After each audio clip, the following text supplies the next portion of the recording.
to turn you off, but you never had an off switch. Yeah. Trying to make you stop, girl, I wish you would've told me. Oh, had you in my bed, now you all up in my head. Never thought I'd feel so lonely. Wish I would've known, I wish you would've told me. But you don't wanna talk about it.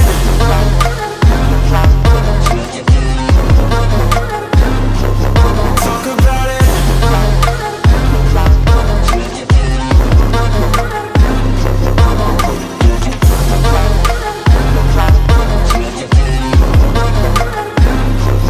Talk about it.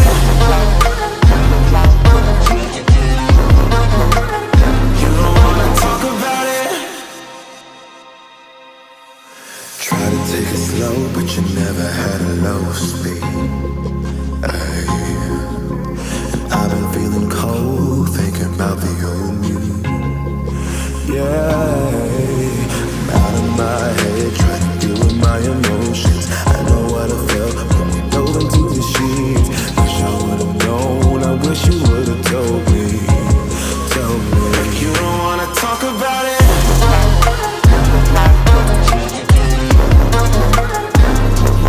Talk about it.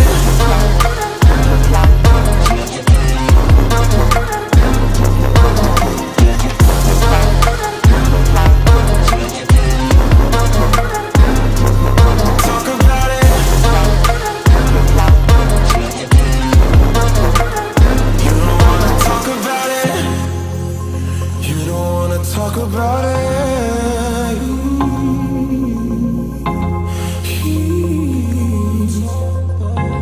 You don't wanna talk about it. You don't wanna talk about it. You don't wanna talk about it. You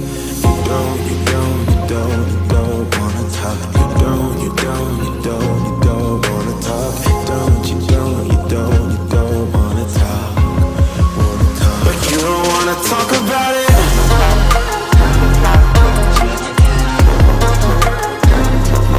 Talk about it.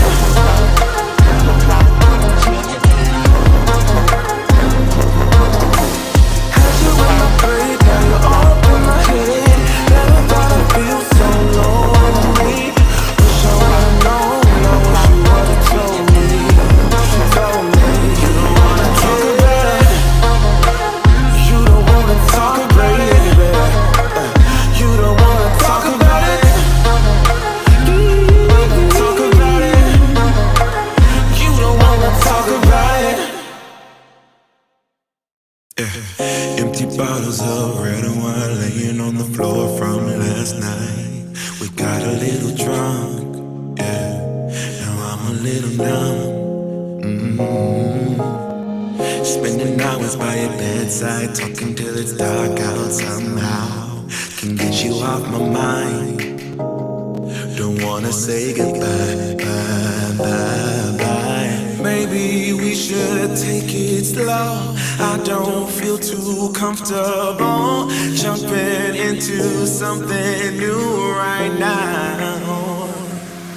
Yeah, I don't really know anymore how to feel something again. Think I'm just scared of falling. Don't wanna go all in. I don't really know anymore how to be more than your friend. Think I'm just scared of falling. Don't wanna go all in. Early mornings in your dome, I be sneaking out the door while the sun rises. Cause I ain't got the time, yeah. Can't tell another lie. And baby, I know you want more than this, but you know I can't afford your kiss. So I'm staying for the night, but then I gotta say goodbye, bye, bye. Maybe we should take it slow. I don't feel too comfortable jumping into something new right now. I don't really know anymore how to feel something again. Think I'm just scared of falling. Don't wanna go all in. I don't really know anymore how to be more than your friend. Think I'm just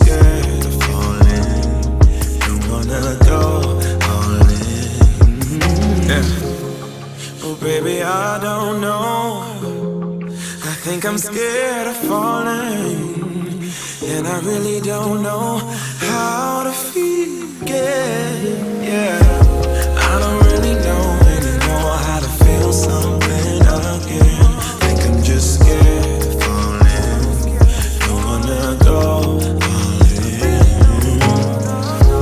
I don't really know anymore how to be more than your friend. Think I'm just scared of falling, don't wanna go all in. Yeah,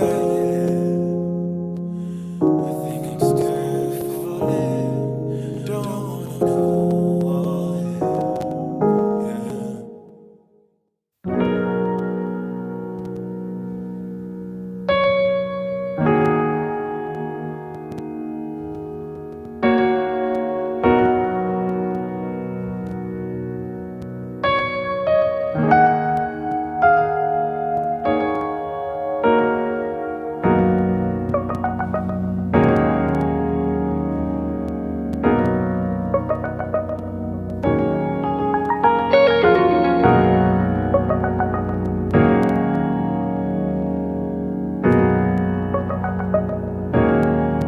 Feeling something special for you.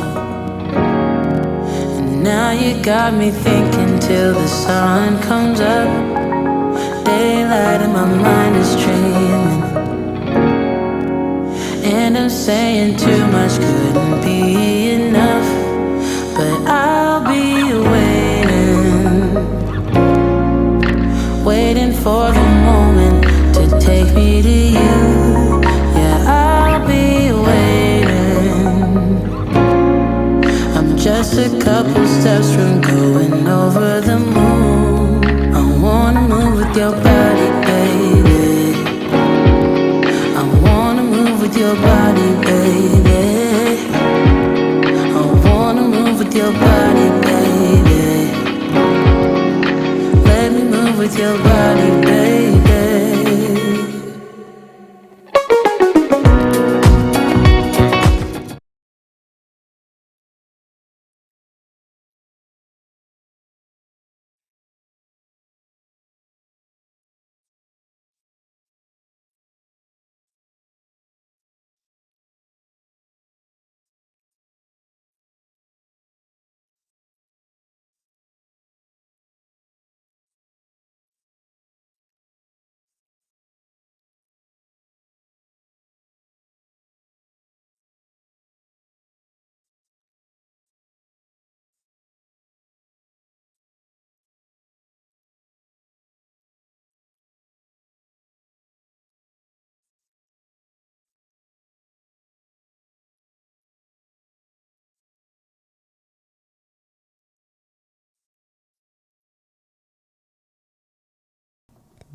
There we go.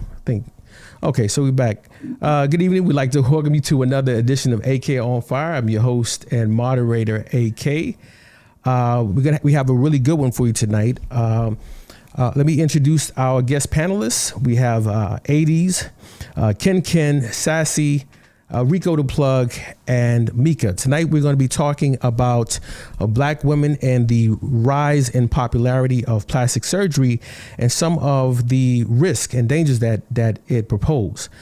Last month, Jackie O, the longtime girlfriend and mother to fellow Wild 'N Out comedian DC Young Fly, the mother of his 3 children, passed away at the age of 32 after receiving a mommy makeover procedure in Miami.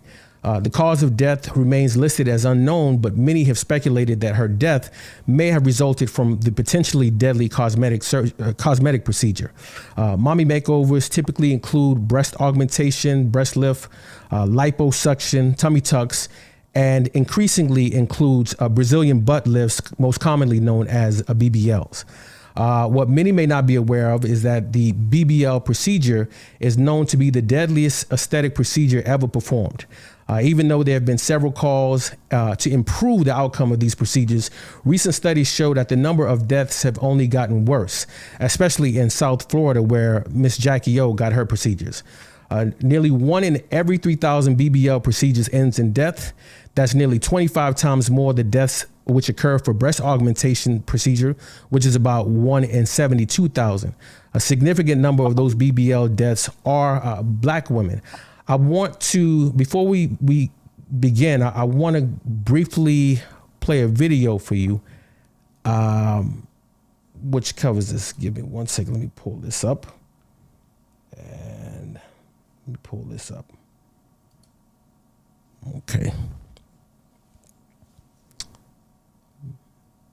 Back. South Florida has become the capital of the Brazilian butt lift surgery as women fly in from really all across the country here to South Florida to undergo this popular procedure. But as NBC6 investigator Miriam Masih has been reporting for over 6 years, 19 women have lost their lives following this cosmetic surgery in the last 5 years. Today, she's in Orlando, where the Florida Board of Medicine took action to try and make the surgery safer.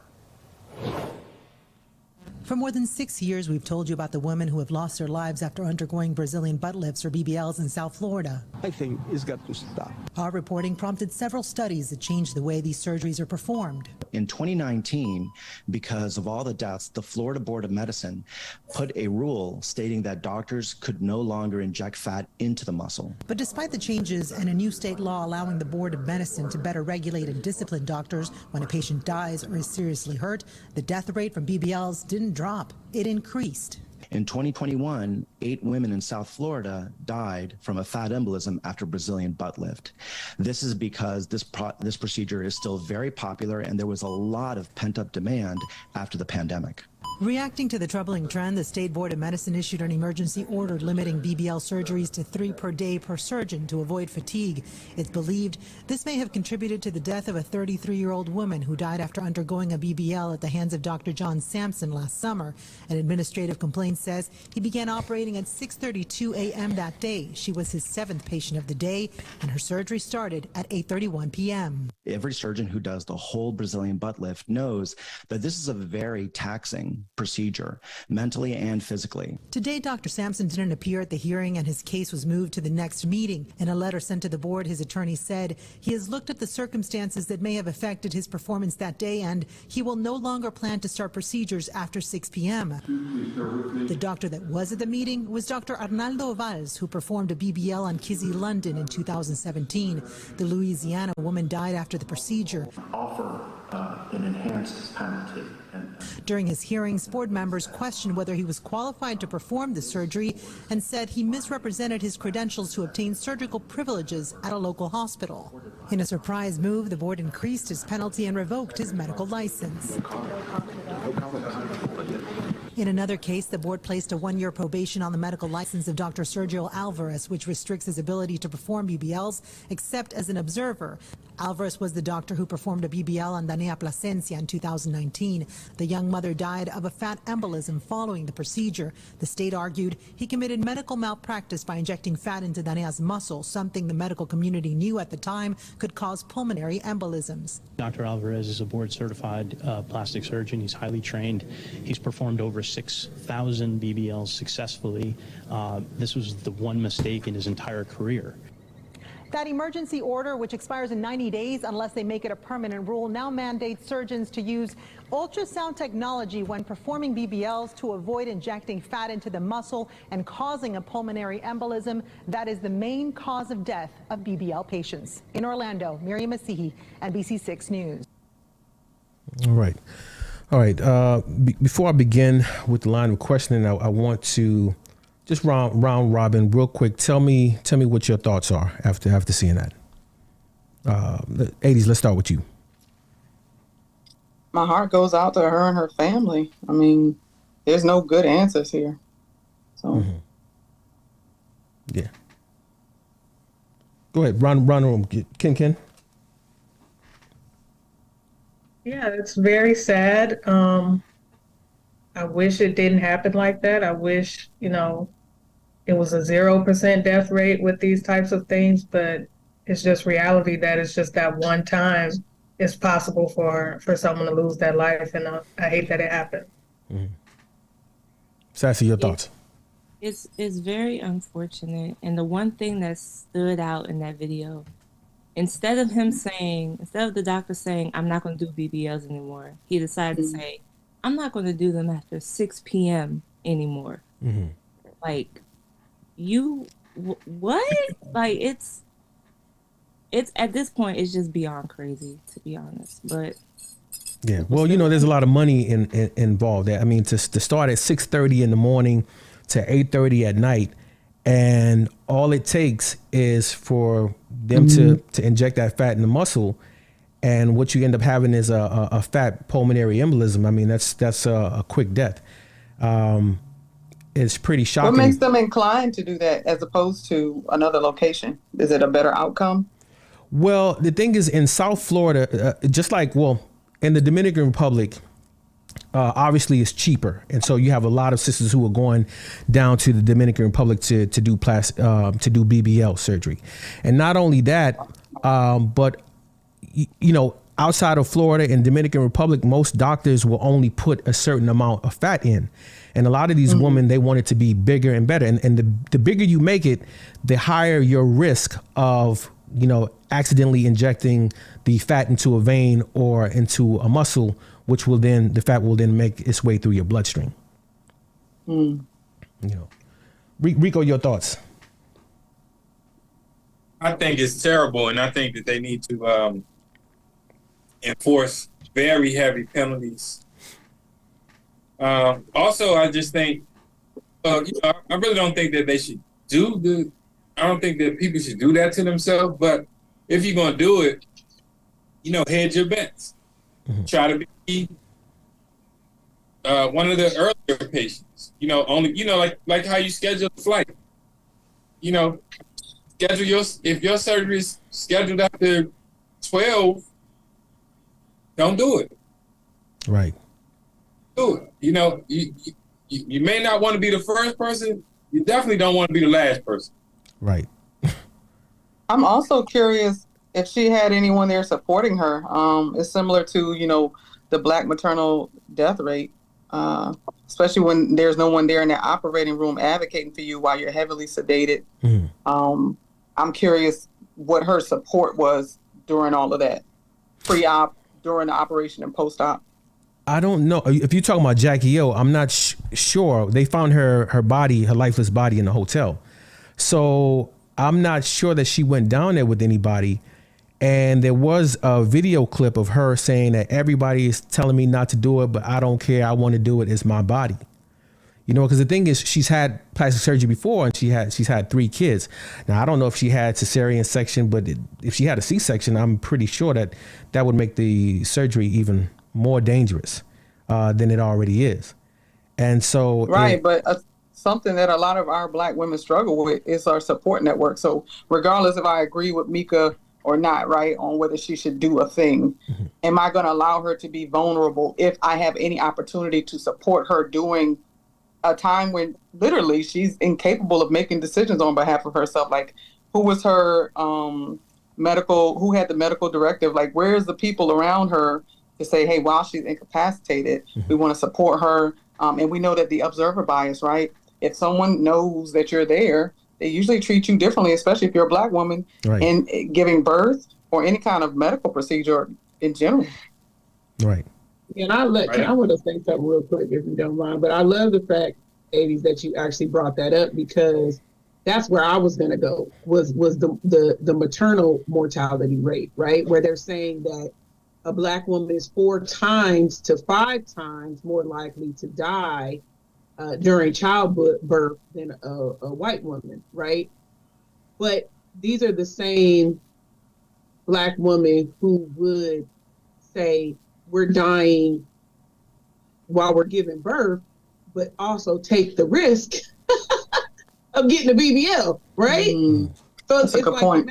Really mathing, right? We're in an uproar about how we're treated in hospitals, but yet now we're flocking at these massively higher rates to get elective surgery, right? So I so crazy we be sinking, you know what I'm saying? Because that's literally where I was going next. It was just crazy that I'm up in arms about us dying, while giving birth, right? Which is not an elective surgery, quote unquote, right? But I'm a run to get this BBL, and I have every, justification for it. But my response to the video would be just to actually respond. I think that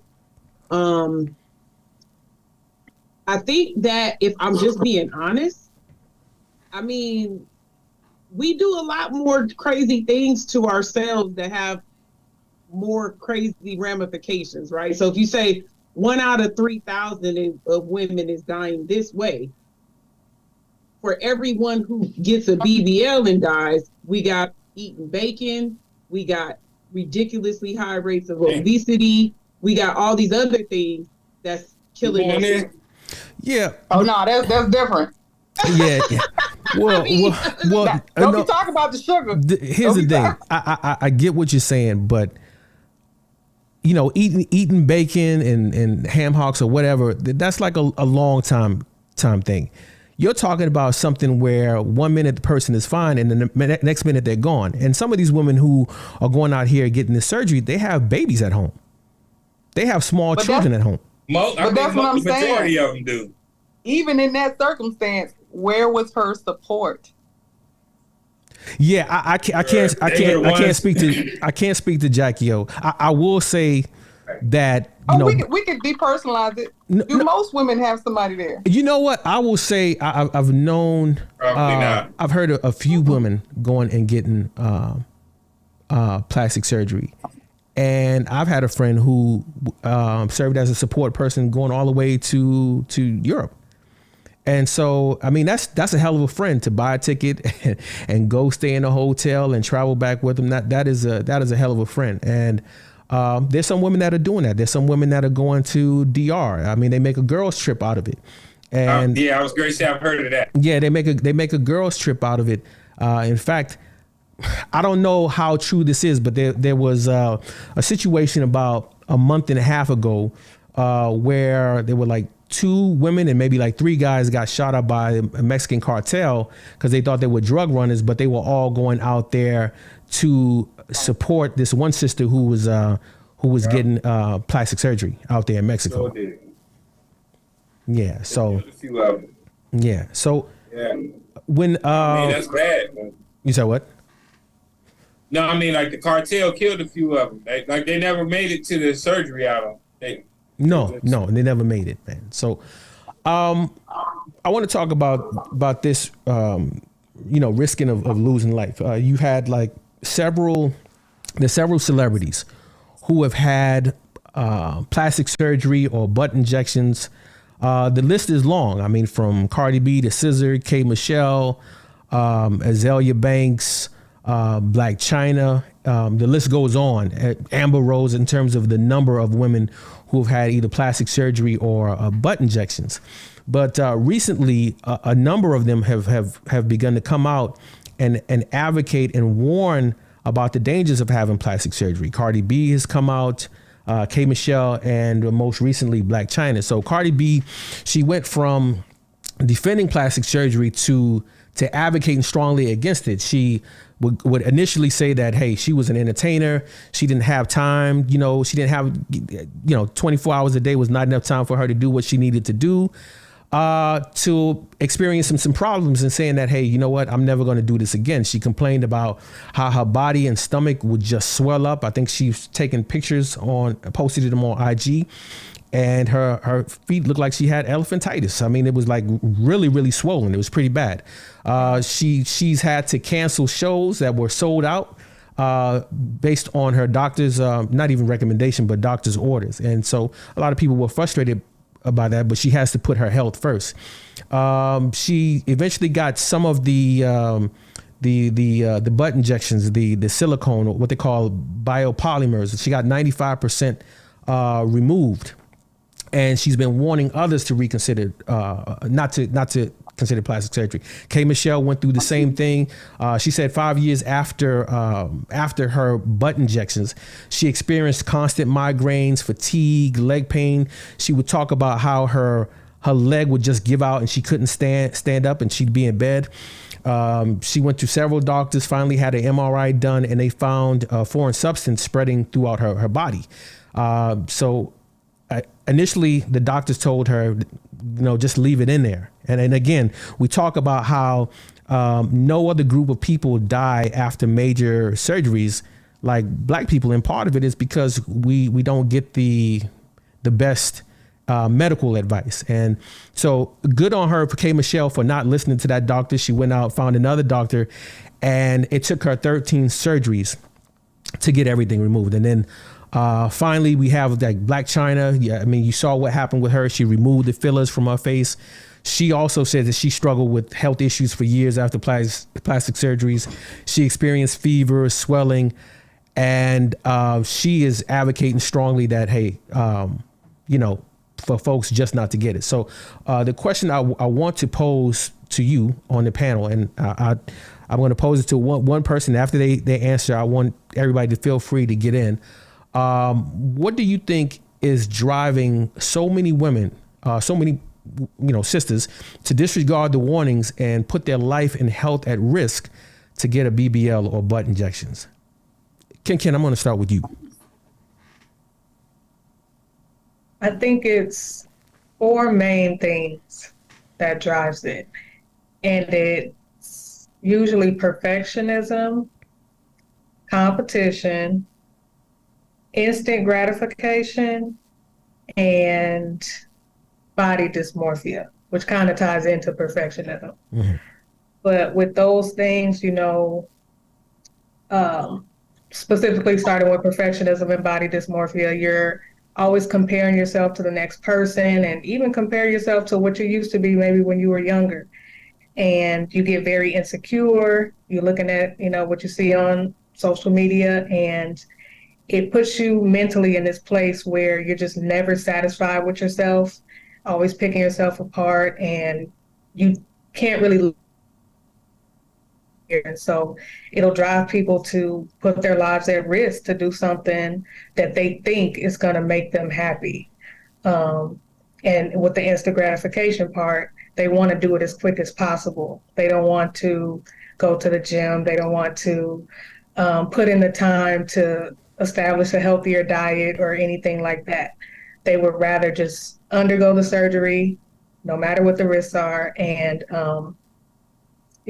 sacrifice all the, if not death, health issues just to have this desired look and finally be happy with what they see in the mirror. Yeah, I was going to ask you, AK, if I could. Yeah. Is there any facts about which surgery it happens at? Because I don't really think this has happened in the first surgery. What? I think people are dying after the second, third, fourth. No, it's again, it's folks are dying because they are injecting fat into the muscle, and they're not supposed to inject it that deep. And what happens is when you have a doctor who's been doing it all day long and he's tired, accidents happen. And in some places, the certified surgeon, the certified surgeon is not doing it. He's getting somebody who's not even certified to do it. And this is where you have folks. What was it? I think I read something about sometimes the way they lay you down, if they turn you over a certain way, that could cause issues. So is it a question that the procedure inherently is risky, or is it medical malpractice? It's that the procedure itself is risky. So just like they mentioned in the clip, what they're looking at is making sure that in the future they have ultrasounds to make sure that to mitigate the risk of potentially either injecting it in getting the fat in their bloodstream. Right. Yeah. That's a great preventative measure, except they're talking about dropping that. I forget what they called it, but whatever it is that they passed to say that they're going to require it, just as quickly as they accepted that may help, they realized how it would hurt, because people will go take measures to go around it because it will then drive the price of the procedure up. And people will take measures to get around it, which is what a lot of people are doing now, because a lot of people that are getting hurt are going to these places where they're like doing, I forget what they call it, when they're just doing volume instead of charging a lot, because these surgeries could cost, 10 to 20 grand. They're going to places where they can get it for 2 to 5 grand because the people are doing 7 or 8 surgeries a day. If you introduce something like ultrasound into it, make it mandatory, that's going to drive the prices up for a lot of people. And then some people are going to want it anyway. They're going to still want that hit. So they're going to go somewhere cheap. Like back in the days when people were going to people's apartments to get silicone injected in them, you had that problem. You're going to create that again. Right. Saxy, what do you think about what Ken had to say as far as like a lot of women, what some of the driving factors is expediency. They want it now. They don't believe in delayed gratification. Also competition. What were your thoughts on what she had to say? Right. Yeah, I agree with her. People want attention and the BBLs get them attention. People want to be attractive, and we're living in a time where people believe that BBLs are attractive. This is what you have to do to be beautiful and to feel beautiful. But I think another reason why so many people are disregarding these warnings, because let's not act like celebrities haven't spoken about it. Several celebrities have spoken about it. We see these articles, but a lot of people are having this mentality of, oh, well, it's not going to happen to me. Right. See, they have a 1 in a million mentality. It's really not even 1 in a million. Like we just learned it was 1 in 3,000, right? But they have that 1 in a million mentality. But even when it's 1 in a million, somebody has to be that one. But nobody ever wants to think that they're going to be that one. And until you know someone personally that has experienced death because of a BBL, it's kind of like, oh, that's not going to happen to me. It happened to her probably because she did this. It happened to her probably because she has another health issue. It's like they're making excuses to kind of justify why it would never happen to them. Like I said, when it hits close to home, that's when it starts to be a little scary. But a lot of women that have BBLs, they don't personally have a story where they lost their sister, they lost their aunt, they lost their cousin, they lost their best friend. So it's kind of like, it ain't gonna happen to me because my sister got it, she good. My cousin got it, she good. My 48-year-old grandmama got it, and she good. Well, that's funny because I can see how that might be the reason why some people will, convince themselves that they may be okay. But then I watched a story just yesterday of a young lady. They were talking about her friend, very close friend. They both had this surgery scheduled. The friend died, and they asked her, did you try to discourage her? She said no, because then I would have been a hypocrite. I've already gotten several surgeries, and in fact, I had a surgery scheduled for a week after her surgery. And so they were like, wow, that's a terrible tragedy. And then boom, boom, boom, a few minutes later, she reveals that she still went and got her surgery a week after her friend died. It's a real addiction. She said that. She said it's an addiction. And the funny thing was that she was already experiencing complications from previous surgeries, and she still went and got another surgery. Well, and I think, and I just wanted to say something just to kind of what Kennedy has said about that body dysmorphia. I think that that a lot of them, anytime you've been through a surgery, right, they literally make you sign away if you die on this table, right? Yeah. Anybody who's done a surgery knows that. They're going to have you sign and say, if you die on this table, you're releasing us of liability. So it's not like they don't know the risk associated with going and laying on that table, right? I think that a lot of them know that it's a high risk, but it's a risk that they're willing to take because of their mentality, right? And just like she has said, and she hit the nail on the head with that, they do not want to put in the time, right? You talk about somebody like Lil' Kim, right? When she got her first tummy tuck, she kept it eating exactly the same way, had to go right back and get another tummy tuck. Ended up having to go back and get another tummy tuck, right? And that's why I say, I don't think these women are necessarily dying the very first time often.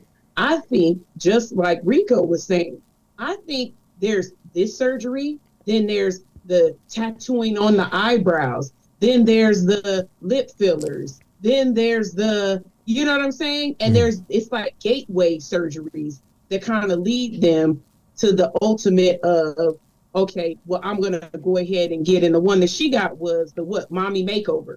And I think that's a breast lift, a butt lift or augmentation. Pubic lift, everything. Yeah. Right. And like a fat transfer or something. It's like everything. Wow. Right.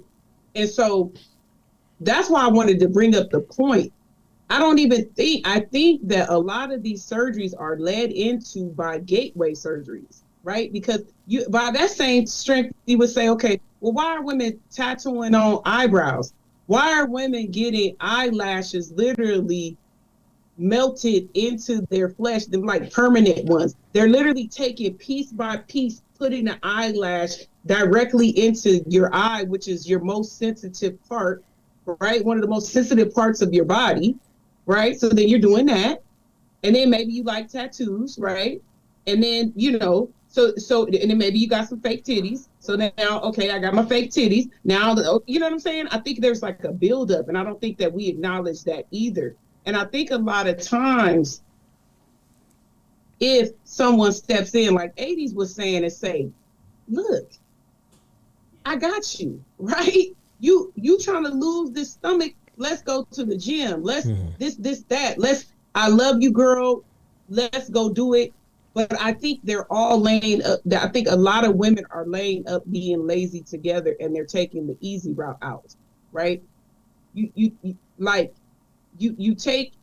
gotta work, right? Because just like it don't happen overnight gaining weight, it don't happen overnight get it off, right? It's kind of like a gradual process. And I think just like she was talking about with that instant gratification, we're so caught up in this microwave society that we just want to push a button. We just want to lay on the table and all our problems are solved. But go ahead. But it's just like drugs though, because the same problem that you started with is what you wake up with. It don't matter what you do to your butt. It don't matter what you do to your titties. You still gonna wake up with the same problems because it's not outside of you. Let me inject a little something to the conversation. I think that there's no pun intended. Huh? Oh wow. Okay. I wasn't even that sharp. I gotta sharpen up a little bit. She's always on it, man. Her mind is always working. I like that. Check it out though. Because there's a lot of unhappy people out here, right? So I don't think that it's like that you should think it's safe because, hey, this is just my first or second procedure. I don't think that because, again, you don't know if that surgeon been out all night partying. You don't know. How you gonna find out, right? That's one. But a lot of people are unhappy. So, if things go bad, they die. They're not happy anyway. If things go good, though, they come out of there a rock star. Now, you're not likely to find, Mr. Nice Guy or whatever, but you're going to get attention. And it's like, I see the results of it. And as much as I want to say it's stupid to get it or whatever, I'd be stupid to say that because I see women buying themselves $1 million homes. They are winning in a lot of regards. They don't know that, 2 years, 5 years from now, they're going to be, miserable, possibly. Yeah. Just look at Black China. Well, yeah. Just look at Black China. Got it all, right? Yeah. So, 80s, I want to get your thoughts on this before we go into the next segment where we talk about social media. I want to get your thoughts on this. Is why so many women are just ignoring it. I mean, and what does that actually, what is that the widespread willingness of women to risk their lives for the sake of attaining a perfect body say about societal pressures and expectations of women's appearance? So I'm gonna go at it a little differently from everybody else. Mm-hmm. I think this is an effect and not necessarily a cause. Mm-hmm. A lot of Black women have internalized the Black superwoman schema. We lack support, and it takes a lot of support, especially if you're a single mom, to change your eating habits, to make exercising, a routine. And all of the mental issues that cause you to do the emotional eating or to have the energy and inclination and educate yourself to develop new habits, not just to execute them, but to go educate yourself, to know what you got to do, and then actually do the thing. And, it's a saying that my friend had. She said, you going to talk about me or you going to help me? But how many people are saying, hey, Miss Obese Black woman, I'm going to babysit your kids 3 times a week or 1 time a week so you can go to the gym. Mm-hmm. Or I'm going to go walk with you, or I'm going to help you grocery shop because maybe you don't know how to, do healthy meal plans. Maybe you don't know how to cook nutritious meal, just the soul food and the fast food or whatever. So I'm looking at it a little differently. I think this is a symptom to show that really most Black women, your average Black woman, especially if she has children, she's a single parent, she lacks support on a fundamental level, mm-hmm. which is required in depth to put in place the education and then to maintain the new habits so that she can get her body right in a natural, healthy way. And I think that's the harder conversation. And you guys can maybe ask yourself, when have you seen women who we know struggle with their weight or whatever and offered them assistance, or directly or indirectly? Right, I don't think many people are doing that. But what's to say they'll even accept it? They may take offense to that. See, I didn't say that they had to accept it. I'm saying even consider or offer. You can do it in a respectful way. You can tell somebody, hey, you're getting a little big over there, hungry. It's a way that we do things. These same men who women want to get validation from, they're probably not supporting them. I mean, let's keep it real. Homegirl that went through that incident, if somebody put 3 babies in me and I ain't married to them, you can't come to the surgery with me? Like, what? Right. There was no paid aid? Well, right. It's yet another example. The funeral was even worse. If you saw him at the funeral, he was I don't even want to get into that and talk yeah. bad about him. But we just see an example in an unemotional way of that woman's lack of support. And she's not even Black. Right. Or is she? I don't think so. Her father's Black. Okay. So I don't know what she's claiming, but she claims maybe the Black, hospital staff thought she was Black enough. Yeah. Mm-hmm. I don't think that surgeon cared, because I don't think she went to the most reputable place anyway. But again, for her to be the sixth or seventh surgery in, and for him to start her surgery after 6 p.m. No, that's not. She wasn't the 6th surgery in. It was another Black woman who was the 6th surgery in. Okay. And died under, by the hands of a Black surgeon. Hey, I want. But it's secondary. Yeah, go ahead, sir. Yeah, I want to go ahead and move on to the social media. I want to talk about social media influence and how, when you look at African Americans, for those of us, some of us are 70s babies who grew up in the 80s and 90s. African American women have historically shunned the notion of plastic surgery to enhance their appearance. Most Black people. There was a time when people would be like, no, I'm not trying to look like Michael Jackson, right? You didn't want the skin bleaching. You didn't want to change the shape of your nose, because it meant pretty much a rejection of your Blackness.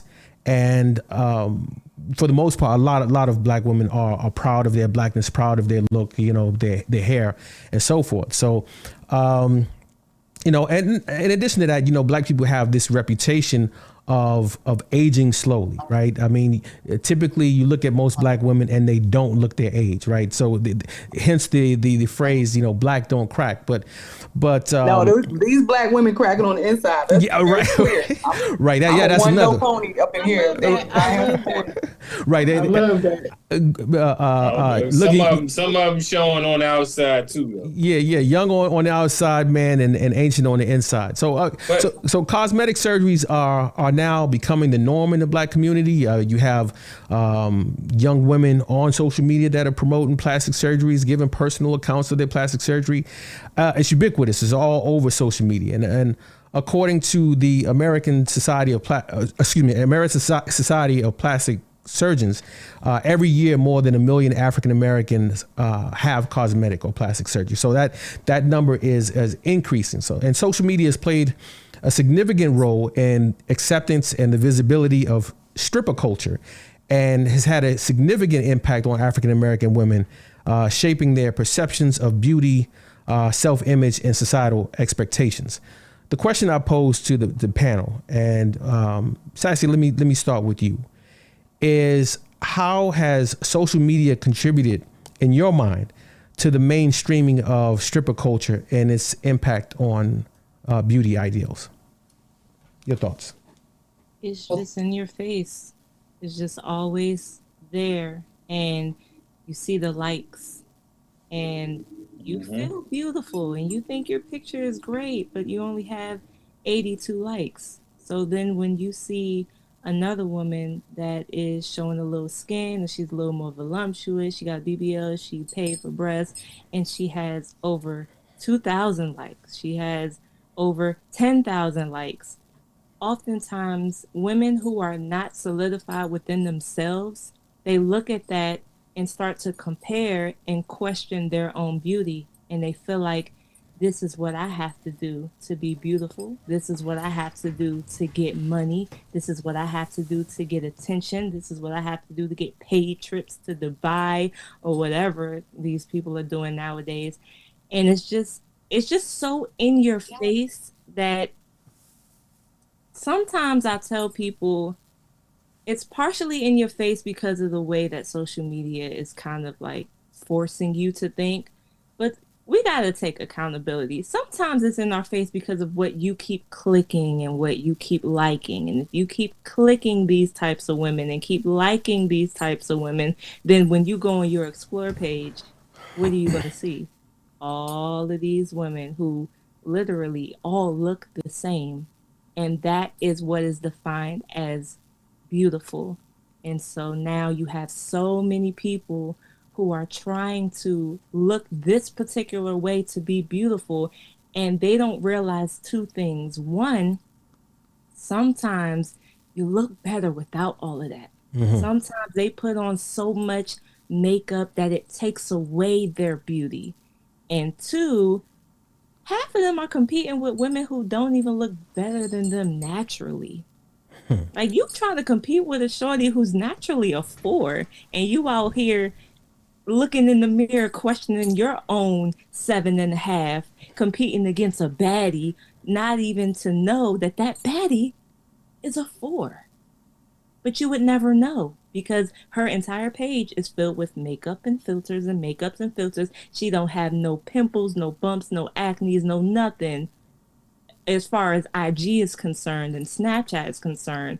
But in real life, we all have flaws. We all have, like, I've done seen people where I'm like, oh my goodness, she's so gorgeous. And then I saw them without all of the extra and I'm like, oh my goodness, she's slightly below average. Wow, would have never known. 80s, your thoughts?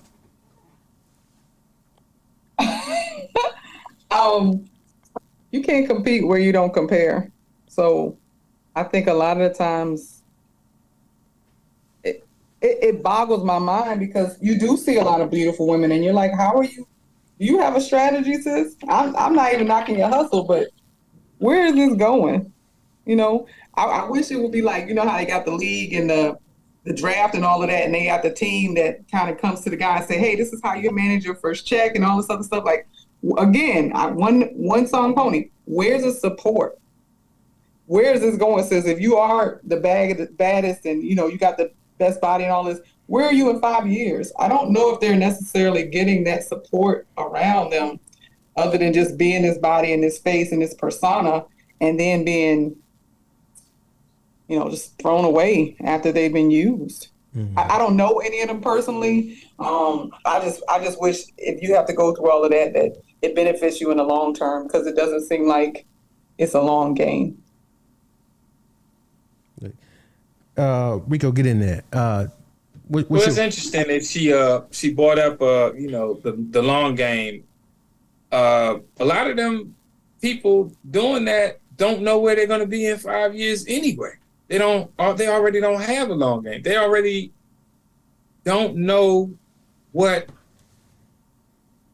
ways they can really make much of their life or can make a splash or make an impact. Everybody want to be a star, and so that's a quick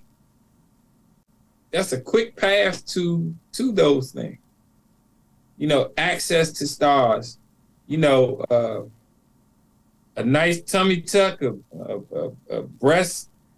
some breast implants and a BBL, and you go from have not to have yacht, just like that.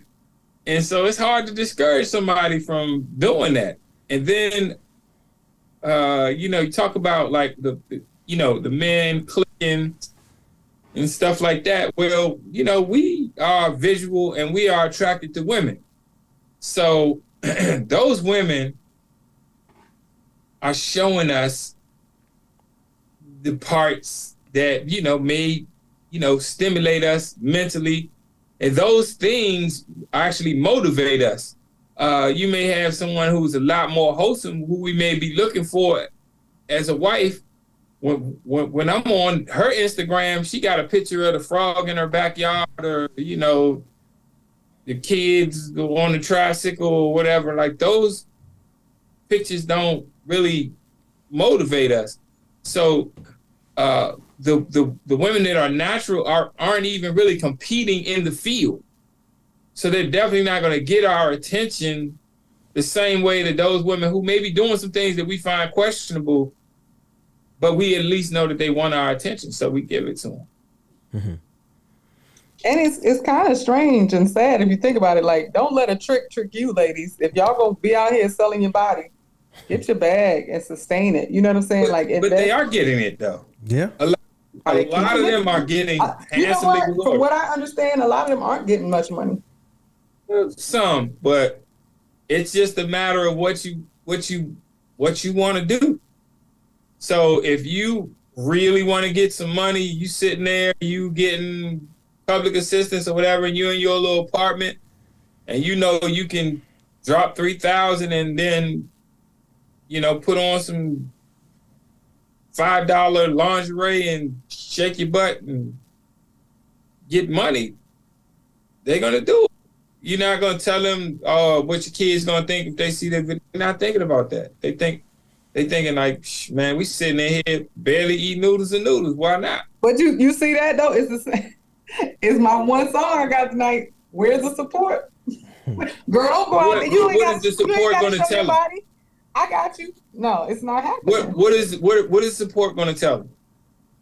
What is support going to tell them? Like, I really don't like the things that people do, but I'll never forget making over 100,000 and having a conversation with some people that lived in a building and trying to talk about how good it was to go the way that I went. And then a kid broke down to me like, hey, we living better than you. We living better than you. And maybe we need to be more dynamic in how we're looking at support here. Support can come in a myriad of different ways, right? So it's not just financial, but even with things like childcare. Hey, maybe she wants to go to school. There's no support for these women. And that's what I'm saying. People going to do two things for you. They're going to talk about you or they're going to help you. And it just seems like our default is to just lambaste these women when I bet you more than likely they didn't have the support doing the other things that are preferable. I don't think many women want to go out here and show themselves if they didn't feel like they had to. Preferable, like that's a matter of opinion. Like you say things that are more preferable to who? Like to if you say society, then you got to wonder who's got the biggest numbers, because I think the people with these jacked up mentalities outnumber people who may be thinking like us. They outnumber us by a lot, and they are probably a lot more reckless with their money. So they're gonna throw money at these people. Right, but if we're gonna be really honest, we can talk about men and women, or we can just talk about men. How many men, including your family, are helping women that they don't want to, or have had, or working to have sex with? Like we lack community, we lack support system, we lack extended family systems. You know what I'm saying? Like these women, they probably, I really believe that most of them feel like they don't have other options. And when you say they don't have options, and you say help, what kind of help are you talking about? Hold on one second, Bruiser. I got to introduce you. So we have our brother Bruiser. He is he's made it. He is on. He has a show on YouTube where he tries to get. Bruiser, I'll let you explain real quick. Let me bring you in. Give me 1 second, and I'm going to bring you in. Let's see. Bruiser, I don't see you at all. Okay. Oh, you don't see me? Yeah, hold on, give me 1 second and turn on your, let me see. I don't see you. I see me twice. Who's twice? Okay. Me and Ken. Yeah. Let me get on my computer and join in. I'm gonna leave and come back in my computer. Okay. All right. Oh no, Bruiser, you're good. It was my fault. But it's okay when he comes back. Are we good? Yeah. Just give me 1 second. Okay. So it'll take a few seconds. Turn your phone sideways. There you go. Okay. So let me just.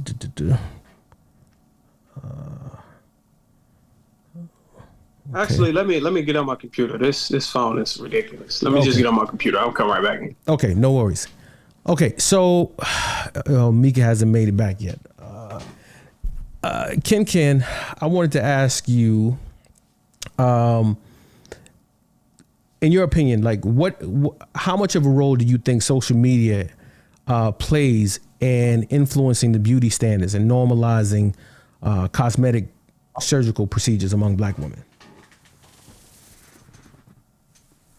It plays a huge role, considering that brands use social media to promote its products, right? And they use influencers to sell their products. So when a certain celebrity is wearing a certain shoe or using a certain lip gloss, or even McDonald's, they put Sweetie and Cardi B and Offset on meals, and they promote it that way. Social media, it allows everything to be broadcasted on a much bigger scale, and it allows brands to promote their products, right? So even in the beauty industry, a BBL is a certain product, or I should say service.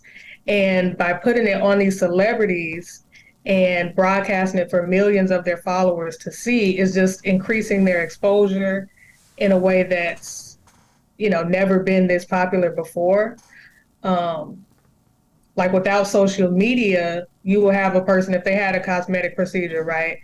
Their audience or their main people seeing them would be their main network. The people at their job, if they're a stripper, people at the club, even if they're not a stripper, when they go to the club on the weekends or go to the airport, just whoever's in proximity, which is like maybe hundreds or thousands of people. But when you put it on social media, it multiplies that and amplifies that times thousands and millions. So it just definitely increases the exposure of how much the average person sees cosmetic procedures on women and normalize it, essentially. Okay. Rico, go ahead and follow up while I let Mika in. So yeah, I think the numbers of cosmetic surgeries have increased, but I think it's has a lot to do with the fact that we are a lot less healthy now than we were 40 years ago and 30 years ago. And so I think that has a lot to do with it. I don't think, well, I think that social media may be influencing people, but I think social media would be a lot less popular if there was a lot less half-naked people on social media also. So I think they're feeding each other. Yeah. I don't know how we stop this though. I really don't. Do you think that if women had other viable options to support themselves and their families, that they would resort to that? Did they would resort to that? No, I mean, I think if they felt like they could get the same type of lifestyle elsewhere, then why would they do it? But how do we get that? But that's what I'm saying. I got one song tonight, and it's called, decentering men, because obviously we're not going to get the support systems that we need from our families or friends or men. It's not happening. Right. Well, yeah. Mika, okay, I need you to run it back because maybe it's my internet. No. Maybe it was my internet that I want to bring Mika in here real quick. Mika, before we move on. Mika in the rocking chair. Yeah. She's gotten comfortable. So I want to ask you before we move on, because I really want to talk about what role men may play in women's desire to get plastic surgery. But I want to ask you, how can Black women empower themselves to embrace the natural beauty and resist the pressure of risky surgical procedures influenced by social media? I want to ask you, how can Black women empower themselves? Natural beauty and resist the pressure of risky surgical. Mika, could you hear me? Yeah, I hear you now. I really think that, that's a really good question. But I think that that is one of, I can tell you as a woman, that is about the hardest thing you'll ever do in your life, is tap into yourself and say, you know what, I'm the shit, I love me, right? I think that is that is the hardest thing for women to do. It's not hard for them to get sex. It's not hard for them to, majority of women to have kids. It's not hard. There's so many things that's not hard, but that one piece about really loving, accepting, embracing, and just being happy about what you see in the mirror, for a lot of women, they die. Just honestly never having achieved that. That is one of the hardest things. But I would say to women about empowering yourself, especially if you're a mother. It was so funny because I can remember having children, and I can remember being in that delivery room. And when I say everybody sees your behind, I mean everybody sees your behind. The janitor, the nurse, there's not a one person who don't see your behind in that hospital, is what it feels like, right? Because they're coming in, they're checking, everything you have is on Front Street, right? So think about that. Just think about the fact that everybody has seen all that you have to offer, right? And in that process, can be one of the most beautiful things to you. And I could just remember as a woman, all the insecurities I had even before I had kids. Body was probably pretty much perfect, right? But you have all these insecurities. And so in those moments, I think you just really have to embrace yourself, because I am a person who loves myself. Like, people know that. But at the same time, I can understand that that's an anomaly. Right. And that's not something that's easy to achieve. I've had men say, the sexiest thing about you is that you just are you, and you just walk around, you let it all hang out. You're not timid, you're not self-conscious about who you are. But I'll say this, and this is what I'm gonna close, because I know this is kind of getting kind of existential or whatever. But anything you don't like about yourself, start today to fix it. That's what I did. When there was things that I didn't like about myself, if I felt like this wasn't tight enough, or I felt like I didn't like that thing about myself, I literally started a project of saying, this is how I'm going to work on this. I want a flat stomach. This is how I'm going to get there. I don't like this, or I don't like that. This is how I'm going to get there. So I would say that your fate is in your hands. So you have the power. You have the power to be whatever it is that you want to be, and to really feel great about yourself. But the problem is you keep putting it in everybody else's hands. So take that power back. Take that power back and start feeling great about yourself, and start making steps to solve whatever it is that's holding you back. Right. Okay. Well, unless anybody has anything brief to add, I really want to jump in on men's in air quotes influence on women getting plastic surgery. Cause hey, real quick. Yeah. I feel like black women are like, I don't know if y'all seen that meme, but it was like with a hand coming out of the water, and black women like, I need help, and somebody like, high five, you're so strong, you're doing a good job. Like, who is helping black women unless it's to help them with some penis? That's the only help I see. Well, 80s, we've had plenty of shows that talk about that. And I'm gonna have to listen to some more. We have plenty of shows that, that I'm strong, I'm independent, that I don't want to change the focus of tonight's show, but we've had plenty of conversations about protection and submission, and I don't want to go down that rabbit hole today, but yeah, we talked about that plenty. I want to I'm gonna start with Rico on this one. And believe it or not, there are a lot of brothers who are not fond of cosmetic surgeries. A lot of them are not fond of the makeup, the weave, the long eyelashes. Just not fond of it. Many black men have stated over and over again that we prefer black women to be natural, to be in their natural state.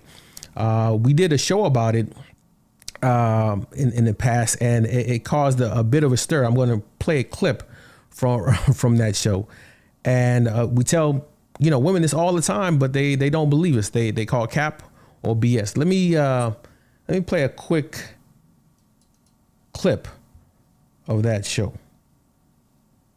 Okay. Oh, give me 1 second. I gotta make sure I didn't add the. Make sure we have our volume here. Two. Okay. I'm jealous, Mika. I want a rocking chair. I want to rock on a podcast. All right, there we go. I would prefer for you to wear something that looks like yourself. Black features look better on black people. A black nose looks better on a black person. Black hair looks better on a black person. Look at my beard. It's black beard. It's a foot long, but it looked like it's 2 inches long. It's black hair. It looks better on a black person. If I take a white girl and I put a black nose on her, she'll look like a bumbling idiot, won't she? She'll look like an idiot if she wore that. That's exactly what black women do. I would argue the exact opposite. You're covering up the most beautiful features in the world because you think that this looks better, or the most common law that I hear, the more common lie that I hear is it's convenient, it's a protective feature. It's easier to take care of it. Those are all lies. You don't cover up something attractive. You don't cover up something that's attractive with something less attractive unless you think that thing that's less attractive is attractive. The reason why you put that on top of your head because you think it's more beautiful than what you grow. You're the one that hate black women. I'm telling you that I like your blackness. So wait a minute. So you're saying that they got this backwards. That it's black men that love black women, and it's black women that don't like black women. Is that what you're saying? Look, that's what men been saying forever. Hold on. Let me say this. Weave, lace fronts, sew-ins, them dumb badass eyelashes. That's a form of self-hate. Black women hate themselves. All right. Black women hate themselves. That's what our brother Ray said. Give me 1 second. I want to bring in our brother Bruiser. Let me see. I see you, Bruiser. 1 second. Let me see. I don't. Okay, I gotta go to 8. Give me 1 second. Bringing our brother Bruiser. Just a second.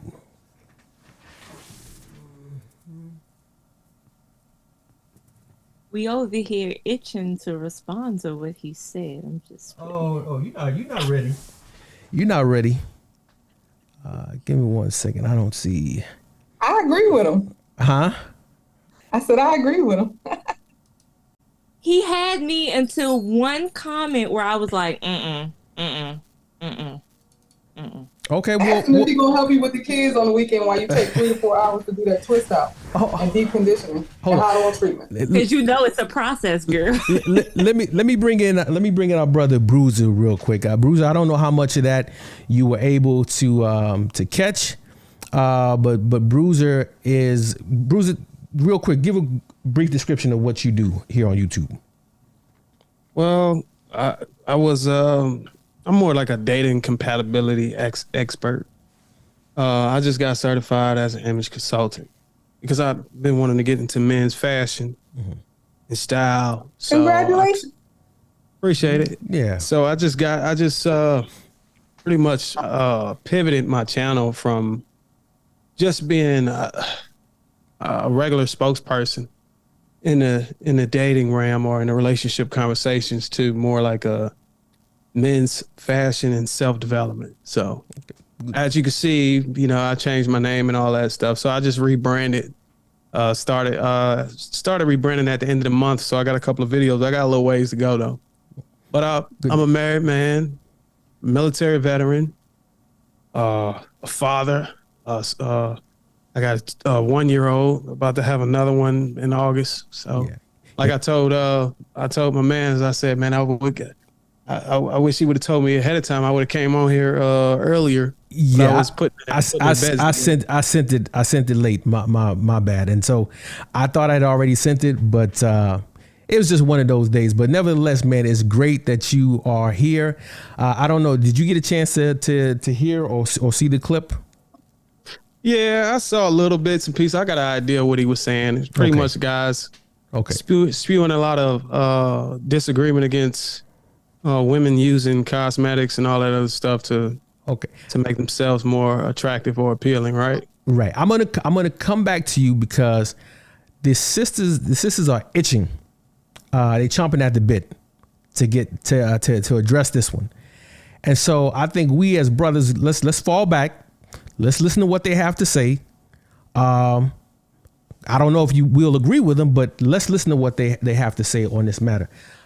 Sassy, you've been squirming around, ready to answer this. So please, let me hear what you have to say about this one.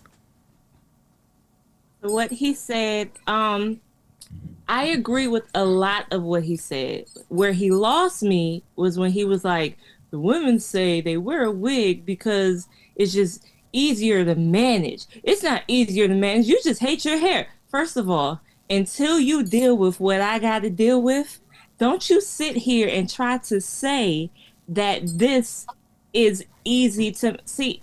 Y'all see the shrinkage. My hair is a lot longer than what it looks like, and it's thick at that. I got women be coming to me asking me if this is a wig sometimes. So I would love to have, I personally just not into the whole lace front thing.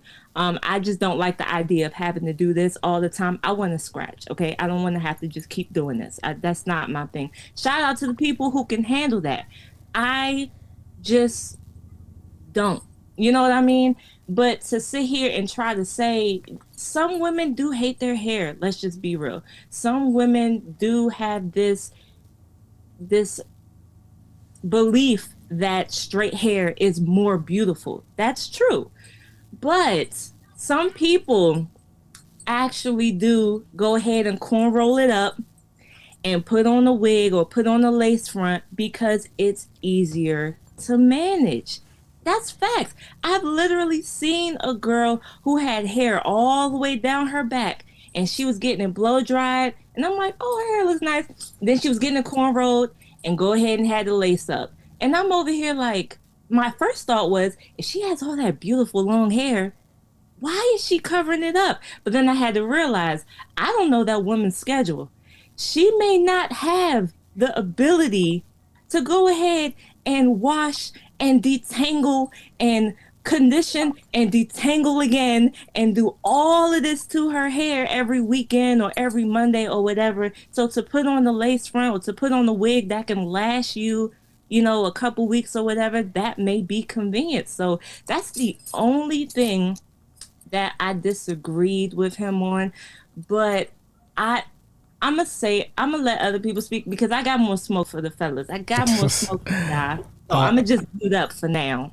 I'm gonna go to Mika. I want to ask you, why do you think that there is such a disconnect? Because I mean, we've heard a number of sisters say this before, that they think that men are always trying to pick up on these women who have the BBLs and the breast augmentation, and that so to some degree, it's almost like a lot of sisters feel like we're being hypocrites. So I want to ask you, like, why do you think there's a disconnect between what we men say we prefer in terms of natural beauty and what women believe we actually want, i.e. surgical enhancements? Well, because I mean, men are falling all over themselves for me. Like when these booties and these titties walk in, you know, men are like, oh, like they, damn, right? We didn't heard a damn in our lives. We love that damn, right? When I walk in the room, you know, the hips be swaying, right? You know, they like, you know what I'm saying? Ain't nothing better, right? So I think that. And let's just be 100% honest here. There were ugly women, there were medium women, and there were beautiful women. Once upon a time when I grew up, right? And women knew like, okay, well, you know, maybe I'm in the middle, you know what I'm saying? But I got a great personality. Like, men are able to do that, no problem. But women's problem is they think they got to be the most beautiful everywhere they go. Boo, boo, no, you cannot be. Right? You just can't. It's impossible, right? And so there are going to be some women that turn heads and there's going to be some women who don't. But now you have all of this witchcraft that they putting on their face. I mean, you know how to do their makeup now? I feel sorry for y'all men, like, honest to God. I really do. Because it don't even look like makeup used to look like makeup. Like, I mean, I'll be like, dang, you know what? Sometimes it fooled me, right? So I'll say, I don't think there's a disconnect between women knowing what men want, but women really believe that they're supposed to be the most beautiful woman every room that they walk into. And that's why they're all getting their faces fixed the same. They're doing the same coloring. They all want to look like that same girl from Fashion Nova and Shein, right? Or whatever it is, Shein or whatever whatever you call it. So everybody wants to look the same. Everybody wants the same looks. Everybody wants the same man. Everybody wants the same responses. But at the end of the day, what women forget in trying to achieve all these beauty standards is that men love the woman who has the quiet grace and does not have to be the center of attention all the time. And a lot of times that's the type of woman that a man is going to marry when he's on his purpose. He's not going to marry the show horse, right? He wants to marry someone he knows is going to be at home with his kids and who's going to put 100% forth, and not somebody who's going to be spending 2 hours putting on makeup or weave or whatever, right? So I don't think that the disconnect is with what men are willing to accept. I think the disconnect is that everybody gets a participation trophy right now. So everybody thinks they got it. when it used to be that we all had a rating scale and there were some winners and there were some losers. People don't know how to lose no more. Women don't know how to lose. They think they could put a filter on their face and they actually believe that's what they look like. They'll walk away from the mirror and think they the same woman as that's in the filter. So I just think it's society. I don't necessarily think it's men and what men will accept. I think women just think that they got to be beautiful and there's no in between.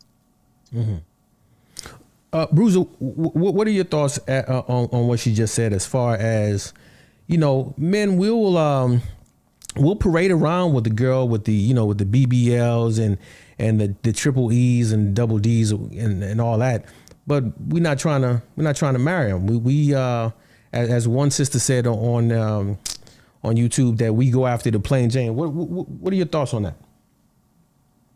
I think men will do whatever it takes to, give off the illusion that they really feeling you just to get the cheeks. But that's just the first impression. Your looks. We want you to be beautiful, regardless if we want to marry you or even if we want to just have a one night stand. Honestly, I think women's supposed to be beautiful. They supposed to be beautiful. That's supposed to be the norm. But the sad thing is it's not the norm.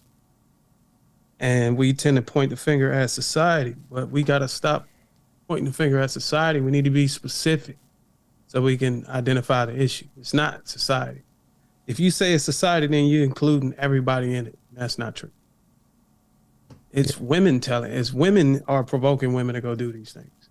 Women are creating this narrative saying, hey, look, this was my life whenever I didn't have this X, Y, and Z. This is my life now. You should go and get it. You should go get your hair. You should go get your nails. You should go get your lip fillers. You should go get your BBLs and see the lifestyle I have. And you don't necessarily need a man. So, Bruiser, if I may then, it sounds to me like what you're saying is, sisters, don't put this in our lap. Don't drop this in our lap. This is all your responsibility.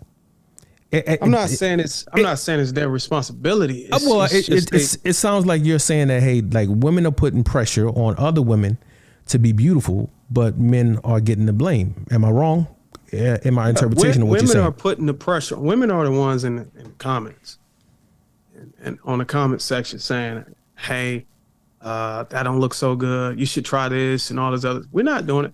The most thing a man is going to say is probably go to the gym. And to be honest with you, we might not even say that because it hurts a woman's feeling for us to be truthful. And it could be just as simple as, hey, you should try going to the gym. And that could be taken offense. Women take that offensive when we just completely being honest. So now you got to be careful what you say these days because now you got men out here that got stuff to lose. Right. They can't say these things in a work environment. Right. And I want to ask you, Kennedy Holt, I'm coming to you next, but Bruce, I'm sorry, Bruiser, you go by your new name is Style. What's it? Style. I'm sorry, I'm used to call it Style Chief. Style Chief. Oh, all right. I'm so used to Bruiser. Yeah. All right. So Style Chief, you had a situation where you almost went to jail for offering some woman advice to get out and go to the gym. You feel like sharing that? Oh man, yeah. I was at a gym, and this was not even planned. This was just I was just thinking, off the cuff. I was at the gym.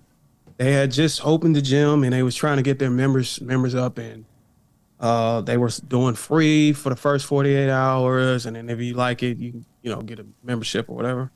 And nobody was at the gym, and I think this was during like a Saturday. And I was like, damn, man, where the hell is everybody at? It's like, why nobody else coming in this gym? Because I went in there to try it out.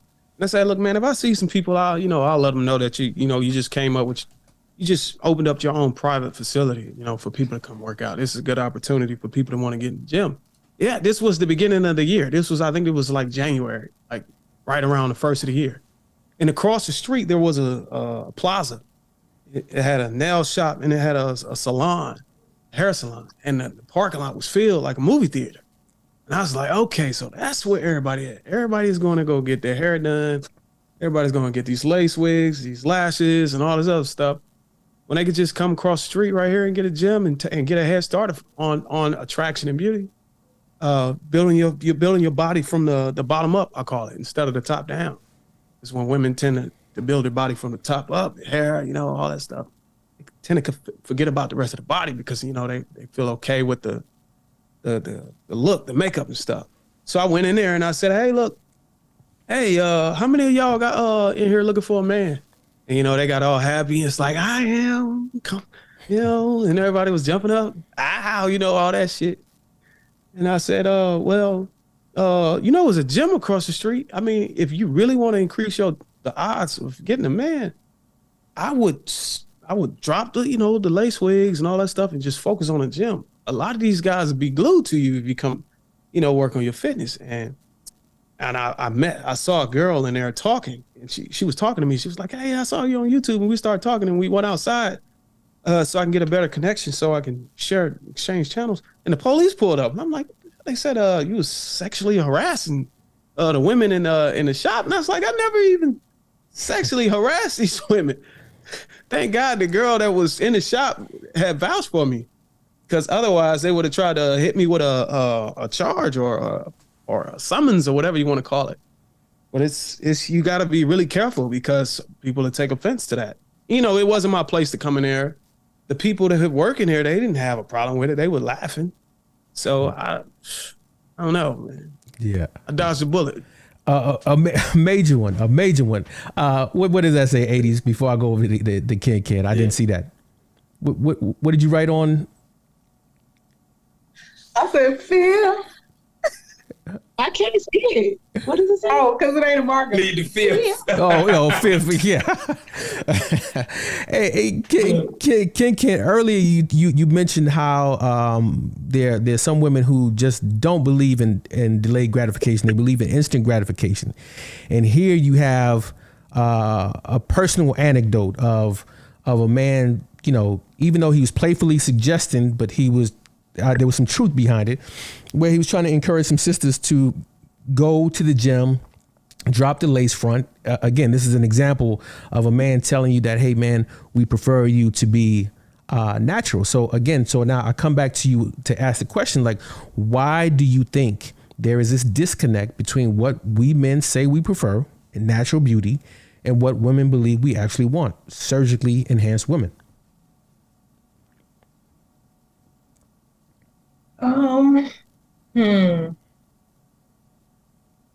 I think that, like, based off that example or that anecdote, that sounds like it could be some selfishness going on within the female community of just, doing things our way and not wanting to consider, what the opposite sex has to say. Just being like, oh no, you don't know what you're talking about. I'm gonna do it my way. I got this. And I also think that there's different type of men though. So I don't know what type of car Mr. Bruce drives or what, he came in there looking like, but I'm pretty sure it wasn't Future or, that Drake type of look. Mm-hmm. And when you think about rappers and a certain type of man who don't mind the BBL baddies being in their presence, I think those are the type of men that women want to do it for. So the average guy, the upstanding guy, they're not going to take his opinion that much into consideration, not realizing that that's, who they should be, but they're going to look to a certain type of guy. But in defense of the women, I will say this. A lot of times I hear men saying that they want natural women and they want natural beauty, but their idea of natural is like naturally perfect, it seems sometimes. So when they see a natural woman who doesn't have the hourglass figure, who doesn't have a certain texture of hair, who might have acne, and might have some issues like just going on, they don't want that. And it's studies to even show that an hourglass figure is attached to femininity and health. And so when men see that, that's what they're more sexually attracted to, just by nature. So if your natural beauty isn't naturally beautiful, they don't tend to look your way. Not to mention that sometimes they say that, but sometimes a woman's first bully was a man or her brothers who were picking on her for, just how she looked. That's my story. I don't know about how many other women could resonate, but it stuck with me up until today. And I just remember those little boys, how they picked on me about, my flaws. So we see a lot of it, and some people are still getting cyberbullied today by adults. And yeah, it's a lot of that going on. So men are saying they want natural, but then they also drag us when we're not perfect sometimes. Hey, Rico, jump in there. Well, man, let me tell you something. Most men's first bully was women, and we went through that for years. Even the cute guys, I just know we go through that. And a lot of women say, men say they want the natural woman, but if she ain't perfect, first of all, man, I ain't walked out the house and seen nobody that I thought was perfect in forever. But I've seen some people that I was supremely attracted to, and I know, they're beautiful to me, but I know that, some people may look upon them and say they may not like this about that person or that about that person. But I don't know what this perfect is that women think that men are looking for. It's just, that doesn't even enter our mind most of the time. Mm-hmm. We don't see it. We don't see that in our daily, how when we're moving around, we don't see the Instagram model during the day, but it's not like we wait until we get home. I can't wait to go on social media and look at these fine women. Nah, we like the women. We like the women at the bar and at the club. But it's just people have a whole bunch of preconceived notions about what men are actually attracted to. Now, at the club, the girl with the BBL might be twerking and turning up. And so, yeah, everybody looking at her. The women looking at her, too. We know what she wants, but with somebody who's sitting down all poised and classy or whatever, we may be picking up vibes that she don't want to be bothered. We know loose booty want to be bothered.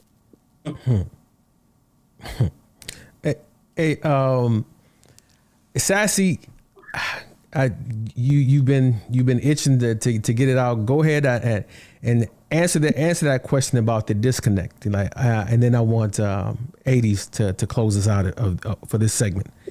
I got a pen for this one. Huh? Because I had to get a pen for this one so I can do a lot of pointing. Oh. Okay?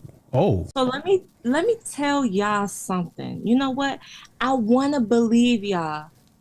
and this either applies to you or it doesn't. I'm just saying men, whoever these men are.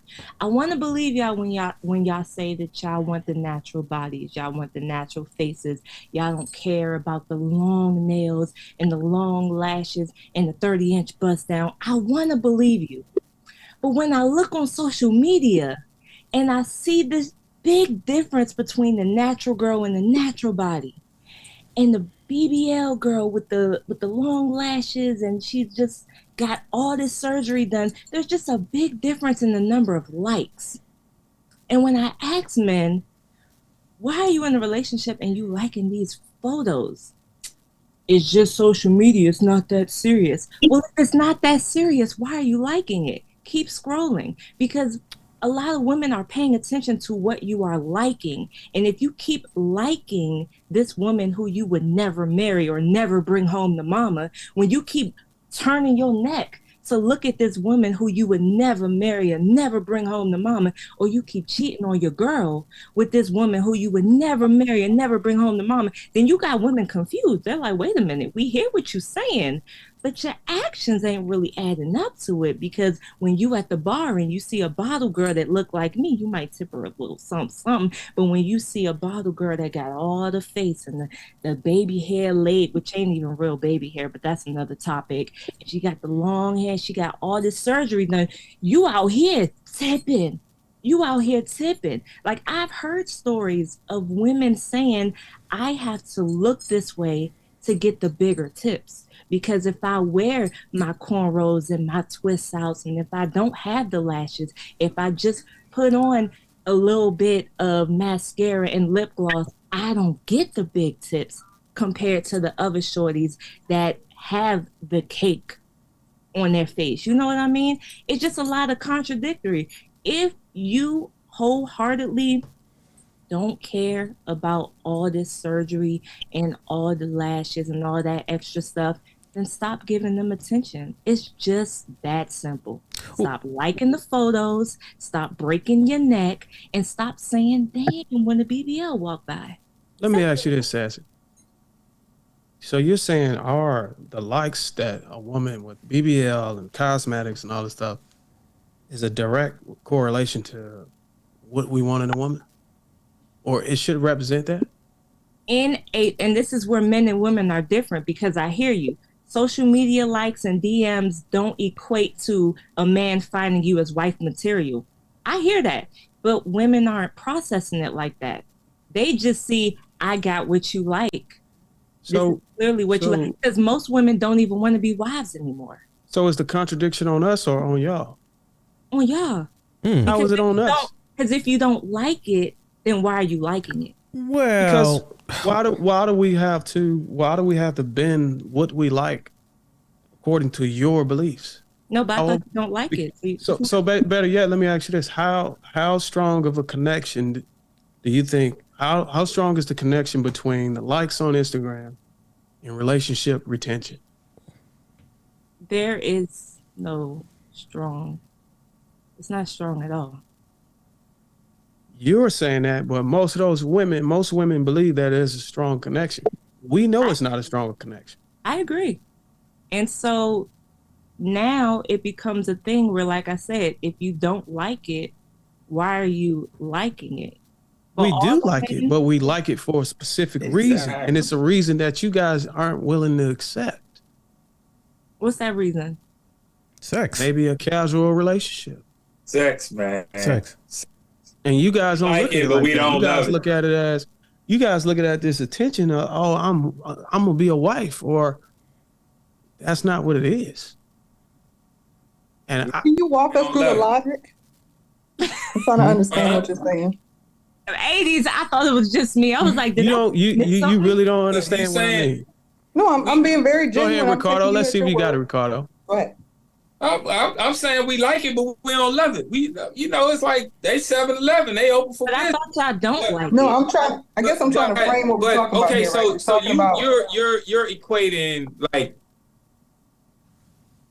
everything. You're putting everything on, the hair or the makeup or the BBL. You're putting everything on that. We don't like those things, but we know that woman with the makeup and the lashes and the cheeks out, we know she want our attention and we want something from her. And she's basically saying, hey, she got the uniform on. We know what is required when we see that person with that uniform. Right. But we started out the conversation with women getting plastic surgery, right? Putting their health in danger and things of that nature because it got them attention. And now we're moving the goalposts and bifurcating why she's getting the attention from men, as opposed to just she never established the goal. Well, first of all, she's not getting attention from every man. But nobody said that, so we're refusing. Right, but I'm saying she's not getting attention from every man, and 9 times out of 10, she's not getting attention from the type of man that she would want to marry either, or that you would want to marry. So the attention that she's getting is not the attention that you, who disagree with how she's carrying herself, that's not the attention that you want anyway. So hold on, let's back up, because when I first started my response, I'm speaking to the men who claim they don't like it and they would never marry it, but they go on social media and like it. So where do y'all? We pull up everybody's Instagram feed. I never responded. We can do that, but are you saying y'all like it on social media because you like it, or are you saying that you don't like it but you still like it on social media? So you got to understand how a man thinks. Just because we like something doesn't mean that that's what we want to marry. I love how I asked a specific question. He's trying to. So what I answered that question when I asked you how strong was the connection between Instagram likes and relationship retention? You seemed to understood then, but now it's like you. And I think she froze right. Yeah, she's frozen. Okay, I'm back. Yeah, we moving the goalposts. No, now I'm speaking to you, not general men. Okay, what's your question to me? Mm-hmm. The question to me is, do I like women with cosmetics and makeup and stuff? And the nails, the lashes. I like a woman to feel comfortable with whatever she wears. If she want to wear makeup, wigs or whatever, and feel beautiful and look beautiful, I think women who there's women out there that wears it, it can really look beautiful. Was that a yes or a no? I didn't understand. Yeah, I like it. Yeah, I like it when a woman styles herself and understands fashion. So you're answering my question, but you're not the guy that I'm talking about. You see what I'm saying? I'm talking to the guys who say they don't like it. Well, but I will speak. And I had an answer for that. The answer to that is, you got to understand how what we like and have is different, or what we like and love is different from what we're willing to have sex with, or increase the odds of having sex. A man can look at a cartoon character like I don't know if y'all know who Betty Boop is. Mm-hmm. That's a little bit before some of y'all time, but a man is an interesting character when it comes to the things he like as far as what he prefers to have sex with. We'll get a hard on looking at you ever seen Roger Rabbit? Yeah, Rabbit. Yeah. You know the girl off of Roger Rabbit, right? Yeah, that's what they're striving for. I mean, with the plastic surgery, we wouldn't wife it. She probably was the first cartoon character with the BBL and lips and all that stuff. It's just the pronunciation of the sexual objects. It stimulates that whatever hormone that comes in us that wants to have sex. It doesn't necessarily correlate to relationship retention, and that's what I was trying to. So now, to me, that brings it back full circle into understanding why women do it. They want the validation from men. They want to be able to, if they don't naturally have that, to buy it, go under the knife to get it, and possibly satisfy their own insecurities and maybe please men. But that's where we kind of disagree. And I don't think I joined the conversation when y'all all agreed on that. Yeah, we don't. My take was, that's my thing. It was sort of attention, but in this day and age, mostly for a lifestyle. Yeah. Let me, because if you can get the shape, if you can get the look, and there's revenue behind that. I mean, you see women making tens of thousands of dollars off of their bodies. Right. And it's a lifestyle that they can control, and they don't have to go up under a man for it. Ain't got to fix no plates. We can sit here and say it's you're doing it for a man to be beautiful, but if you do the research, you will find out that's a lie. It was never for us. Let me bring in 80s because I want you to close out this segment as we go into our last segment, which is about competition between older women and younger women. So, but I did want to ask you this question, like in terms of, because it seems like we're talking about men's preferences, and the question I want to ask you is how do our preferences as black men influence black women's choices regarding getting Brazilian butt lift surgery or what is it to call it, the butt injections, in your perspective? I would say a lot of us are downright silly. A lot of us need to decenter men. It's really secondary to where your mental space is and why you're willing to put your life on the line for the attention of a man whose last move was in black trash bags. We really have to be more grounded and just understand it, especially if you're getting attention from men who want to have sex with you. You can't take most of this stuff seriously. You got to just figure out what you want out of life and go do that.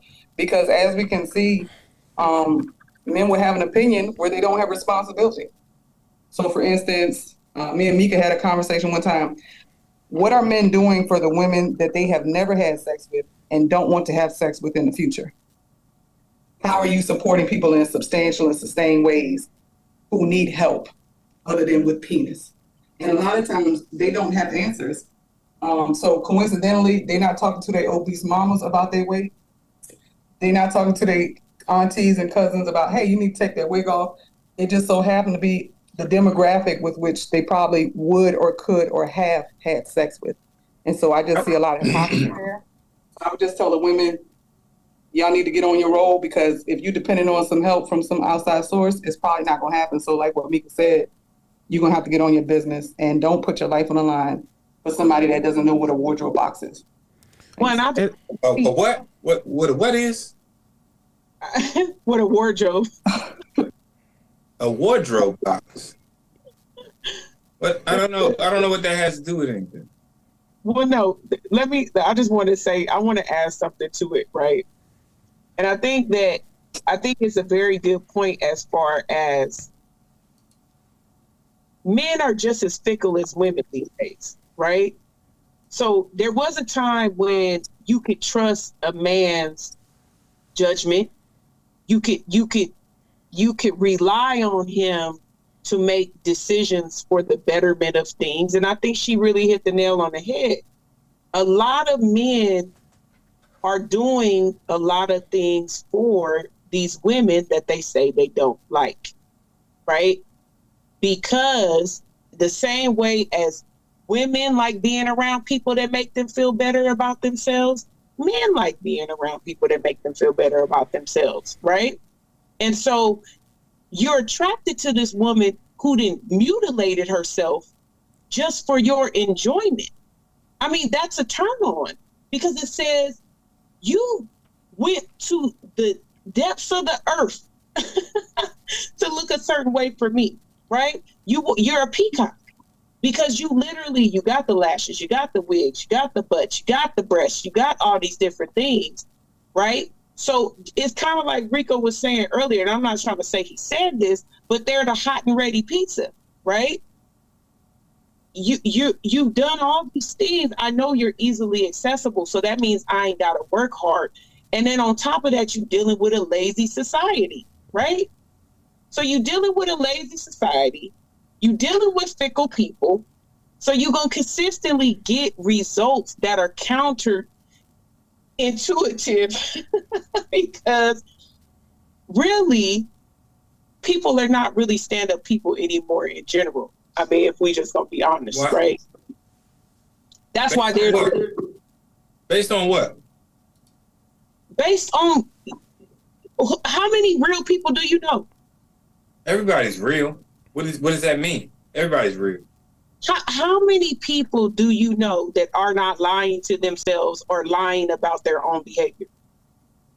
I think everybody's lying to themselves about their behavior as well. Yes, so you don't think you don't think that the average person lies to themselves daily? Yeah, I can't agree to that. That's why I say majority of people. So you don't. So what did you eat today? Y'all see me tearing up that popcorn. No, but what else? What else did you eat today? What else? Let's talk about your menu today. It can't be that long. It's just one day. What did I had a Southwest salad. Yeah, the Southwest salad with dressing. A sandwich.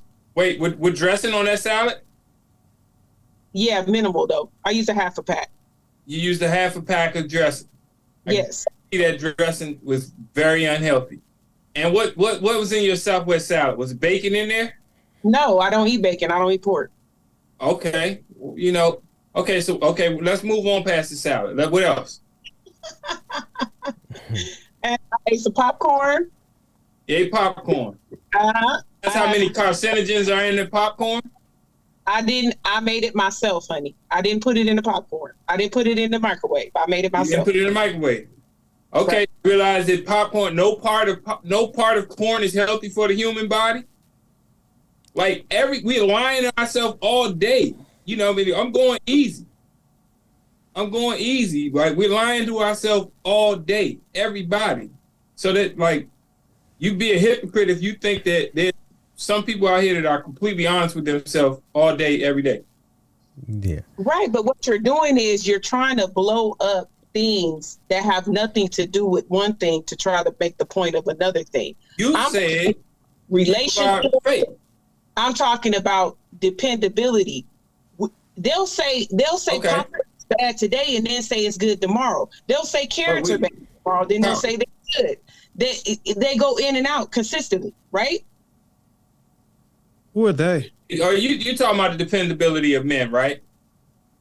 So let's kill that. You want to talk about the dependability of men, right? I know that's where 80s was going, right? So you feel like that's an issue, right? Yes. Okay. Let me ask you something. These dependable men that you want to come out of the woodwork, what can they depend on women such as yourself for? Gosh, for a lot. Okay, what is that? So a lot means honesty. A lot means honesty at the barbershop. What can they depend on you for? You're asking for honesty from us too. So what can they depend on a woman for? Can we bring it back to the topic? Yeah. I'm getting ready. It's 9:13 and Wait, I mean, 80s took it away. She kept saying men ain't doing nothing. I just walked out of my house and helped a woman with a mobility to get up the street. Now I'm still okay, but nice guys out here. But so, I'm trying to let me bring it back because we're pressed for time. We have. But thank you for helping somebody in the community. We appreciate it, bro. Yeah, but I think 80s was. Hold on. I think 80s was saying. Let me bring it back because I don't want to be spending too much time on this topic, and I want to focus on our last topic of the day. Is the competition between older women and younger women. I want to play a quick clip for you. Let me see if I can pull that up. Give me 1 second. I want to make sure my sound is good on that one. Yep. Okay. This is she's a YouTuber. This is Maggie, the substitute teacher. She was on the I don't know what the name of Just Pearl has a podcast. I can't remember the name of it, but she was on Just Pearl. I would argue that if an older woman had told this younger lady or any younger lady that this is how boys see you, if you do that, you would act differently if someone had told you that. I think men do a much better job of checking each other because men see themselves in younger men. Women see themselves as younger women. So a man... Bars. She's good. You better teach. Hey. All right. So she said older men see themselves in younger men, and women see themselves as younger women. And I wanted to briefly talk about the rivalry that exists between older women and younger women that not many people really talk about. I mean, what we know about women is that we know that women are very competitive. We know that they're always sizing each other up. We know that women have always outnumbered men. So the competition for men's attention has been and will always be fierce. We know that the older women get, the less value a number of them feel or that they have in the sexual marketplace. Some of the older women have more insecurities than the younger women, whether it's from not liking their bodies after kids, a bitter breakup or divorce, or not having someone to settle down with. And so the question I want to ask you, Mika, is how does the competition between older and younger women drive the demand for procedures like Brazilian butt lifts? Case in point, You had Kanye West's mother, who was in her mid to late 50s, who was trying to get cosmetic surgery, and she passed away in the process of getting plastic surgery. Mika, what are your thoughts? No, I wholeheartedly agree with that. I think when she did speak, she spoke very eloquently about the fact that older men don't see younger men as competition. But I mean, something very similar to what Kevin Samuels always would say is that men's value goes up as they age. So it makes perfect sense that men don't see competition in younger men because there is no competition, right? Mm-hmm. Majority of the time, there's no competition. Most younger women want an older man, right? So it makes perfect sense why it's natural that women see competition in younger women, because they know that the older they get, the more that their value lowers, right? So of course they're competing with younger women.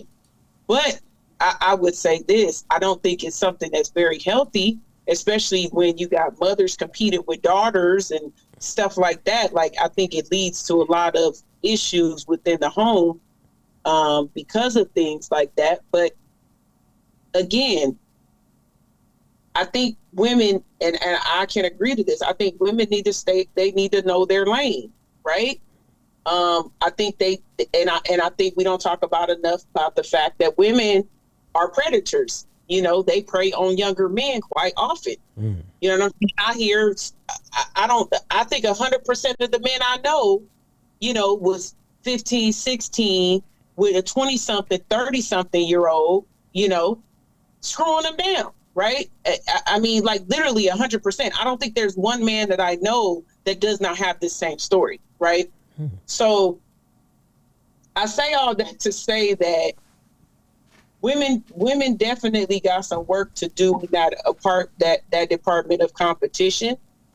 But again, I think it's kind of the key is what 80s was saying. Women's got to stop centering men, like, because the only reason the competition exists is because they are centering men, right? So whereas if they actually just, and this is one thing that I could respect about Style Chief, where he was talking about a man could like a woman who got these whatever makeup on and all this other kind of stuff, but they can love somebody who looks completely different. Men are very easy at compartmentalizing. They can separate one from the other. Women muddy everything up. You know, everything is the same, right? But women got to begin to say, you know what?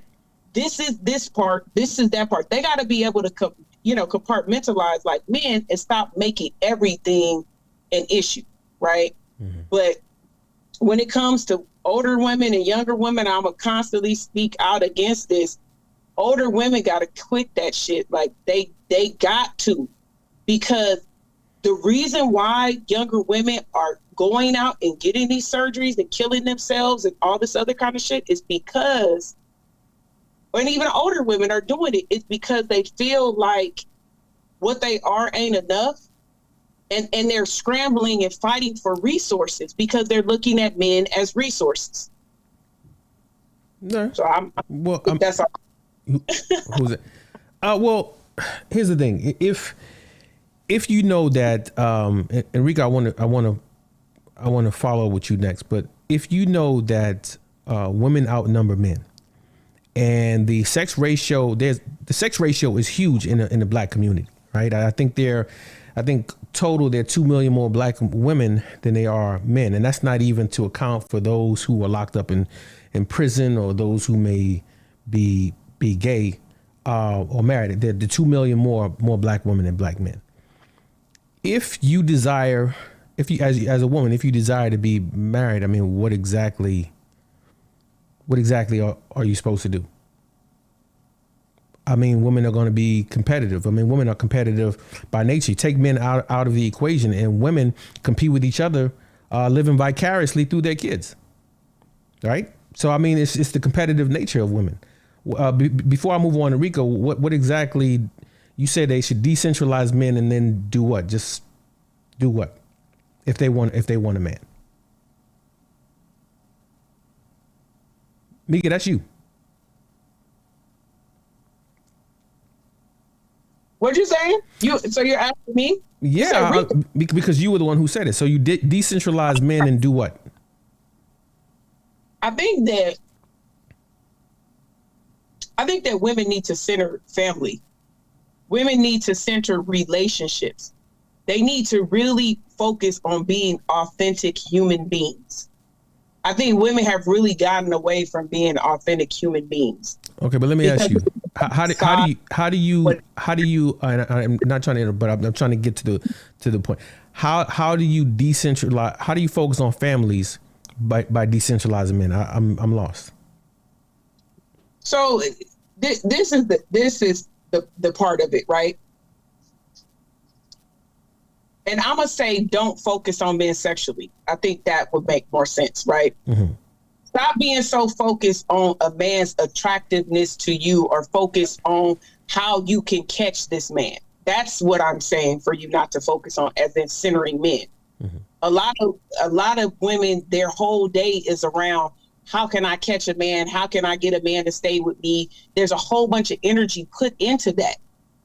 Put that same energy into it. Let's be honest. A lot of women that had kids out of wedlock. A lot of women should be centering family so that they can stabilize family and their sons and these things, so that their sons can be better men for the next round of people. And if you're looking for the betterment of other people and you're looking at cultivating honest and real relationships, then the man is going to come regardless. Mm. Because he's going to see the family values within you. So that's why you don't center the man. Because the man comes when you cultivate the proper characteristics in yourself. Okay. Rico, the same question, like in terms of the competition, this competition between older women and younger women, right? Well, before we even I ask you that question, what do you think about what Mika said about older women being predators and targeting young guys? Like how much truth is in that statement?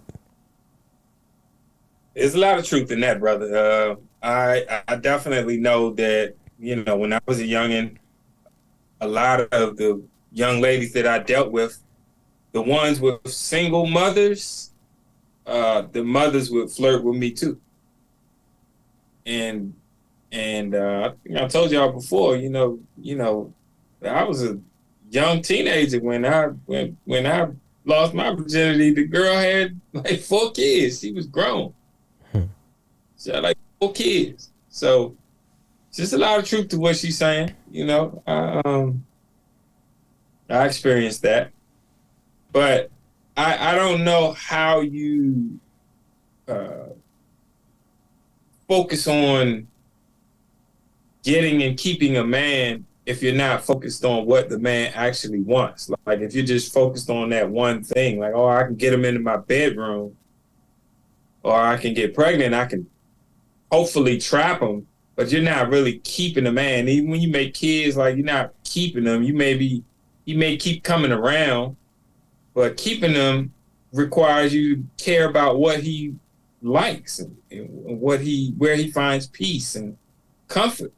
And I don't think that there's a lot of emphasis on creating comfort for men at all these days. I don't think that's even a part of the discussion.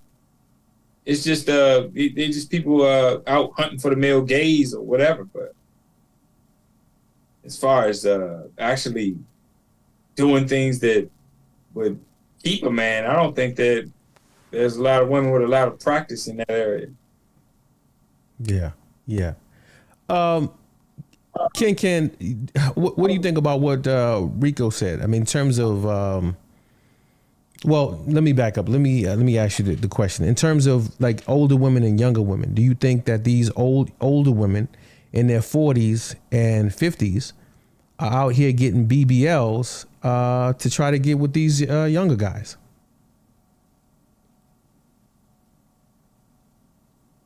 That's a good question. That's a possible reason, but I would assume it would more so be because by that point they've probably had children and they're unhappy with their body. And, maybe they feel insecure with their husband. He's not looking at them the same. And so maybe it's just to retain their husband because she sees him looking maybe at younger girls or women with a certain body type. But I don't think it's always them just being on the market trying to compete with younger women. So you don't think that's the case? Not in most cases, no. Okay. What about you, Sassy? You feel the same way? You don't think that is a case that, because to me, I think there was a lot of truth into what Maggie, the substitute teacher, said, where she talked about how older women see themselves in younger women, because you have older women dressing in ways that that is not consistent with their age, behaving, doing things. I mean, you have women in their 40s out there twerking on dining tables like they're 19 or 20. This is part of that stripper culture that's become mainstream. So, I mean, do you agree or you disagree with Ken, where she says that she doesn't think that's necessarily the case, that competition between older and younger women may be driving the demand for procedures like BBLs or butt injections? I don't think that older women are acting this way I don't think that most of the older women who are acting this way are doing it to get younger men. I think they're just doing it for attention. From who?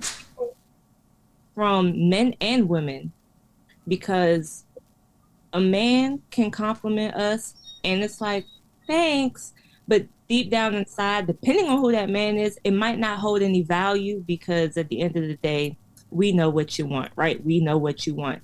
But when another woman compliments you, it's like, oh, that's genuine, because a lot of Black women don't just go and compliment every beautiful Black woman they see. They can think that she's beautiful, but most Black women aren't going to just say, I like your hair.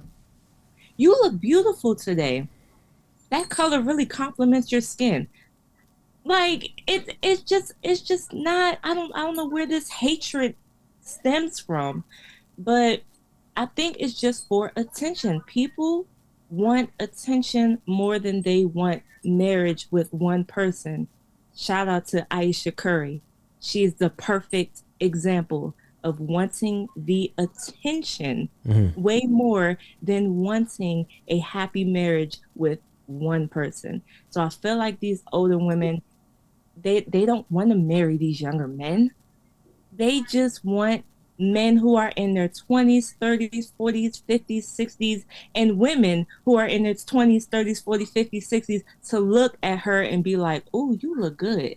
And a lot of them, which I don't want to say a lot, but I'm going to end it at this. Some of them are only trying to be the person who they couldn't be deep down inside, because once upon a time ago, you were shunned for acting that way.